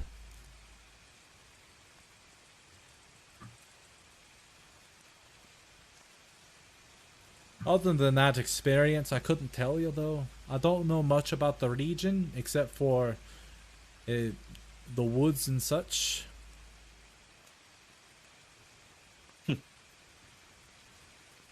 Well, wouldn't want to take up too much of your time. I should probably go check on my venison. Okay. When you all wake up, Cassiel and Dr. Thorpe know where my camp is. I'll make sure to have packaged some of the leftovers for you. You can take them on your ride. I'll tell you, they're mighty delicious. Oh, well, thank you. Well, stay safe Thank out you. there. Oh yes, you as well. I hope your journey finds you an abundance of good fortune. Okay. And give a nod to him. And he stands up and he looks at you, Cassiel. Do you like it? Your gun? No, the pipe. Oh. It's the best one I've ever used. He reaches into one of his pockets and he pulls out a tiny paper sack and he tosses it at you. That should give you probably about 4 more lights or so. Friend to a friend. And he takes the pipe out of his mouth and nods his head and then replaces the pipe back into his mouth. Thank you very much. Yes. Thank you again for allowing me the chance to talk about my story. It really does the heart good to know that people kind of care. Thank Please, you for be not on your shooting way. us. Oh, Please, yeah. be careful on your way back. Oh, I'm not too worried about it. If anything, it's the creatures out there that should be careful of me. Very Well, well. you all have a wonderful night. I'll try not to let my rifle go off so you can get a good night's rest. I'm a bit of a night owl. Kind of like that guy. And he points up to Frederick.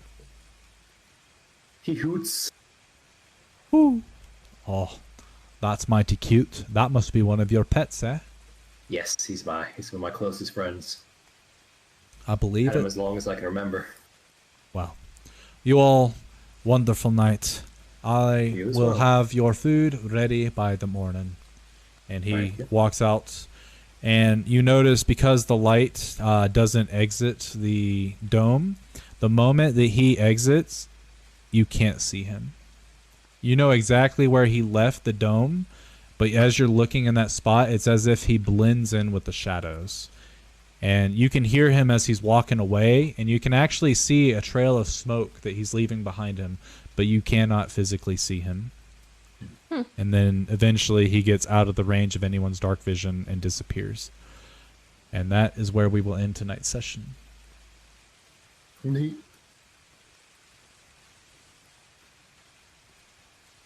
I thought we were gonna get shot in the face for sure.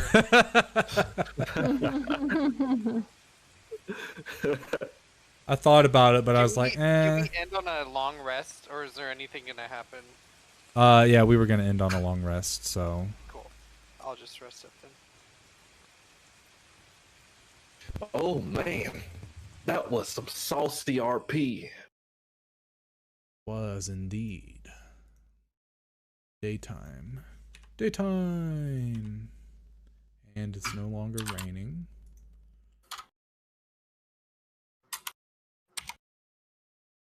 Gotta love the fucking effects right there. I will be right back. All right, so hopefully you all enjoyed. This was a very RP heavy session. I didn't think it would be as RP heavy as it ended up being, but I'm also not worried about it at all. I, for one, enjoy RP a lot more than combat. And, well, that's not true. I do like combat a lot. I like the vast amount of creatures that I have at my disposal. And I also like to pick creatures that I know are going to challenge the party. And sometimes, though, I accidentally pick creatures that are definitely probably too strong for the party, which is why we had a TP. Well, no, that was their fault. Anyway, never mind. Hopefully you had a good old time, and we will see more of Vruz and Holorak. Yeah, Holrak. Hopefully later in sessions, only if the characters go. So now they know there's a group of goblins that are kind of nice and, you know, talk to folks, and there's this dwarf that calls himself a Gloomstalker that is hunting lycanthropes. So that's, you know, one of them's a kind of weak hook. The other one's a pretty strong hook. They can go and help this dude, like go and fight lycanthropes. They could even go up to the Dwarven City so that Dr. Thorpe can spread his influence or his psychiatric work and stuff like that. So really good session. I enjoyed it. Hopefully you guys did as well. And on that note, hopefully we see you next week. Until then.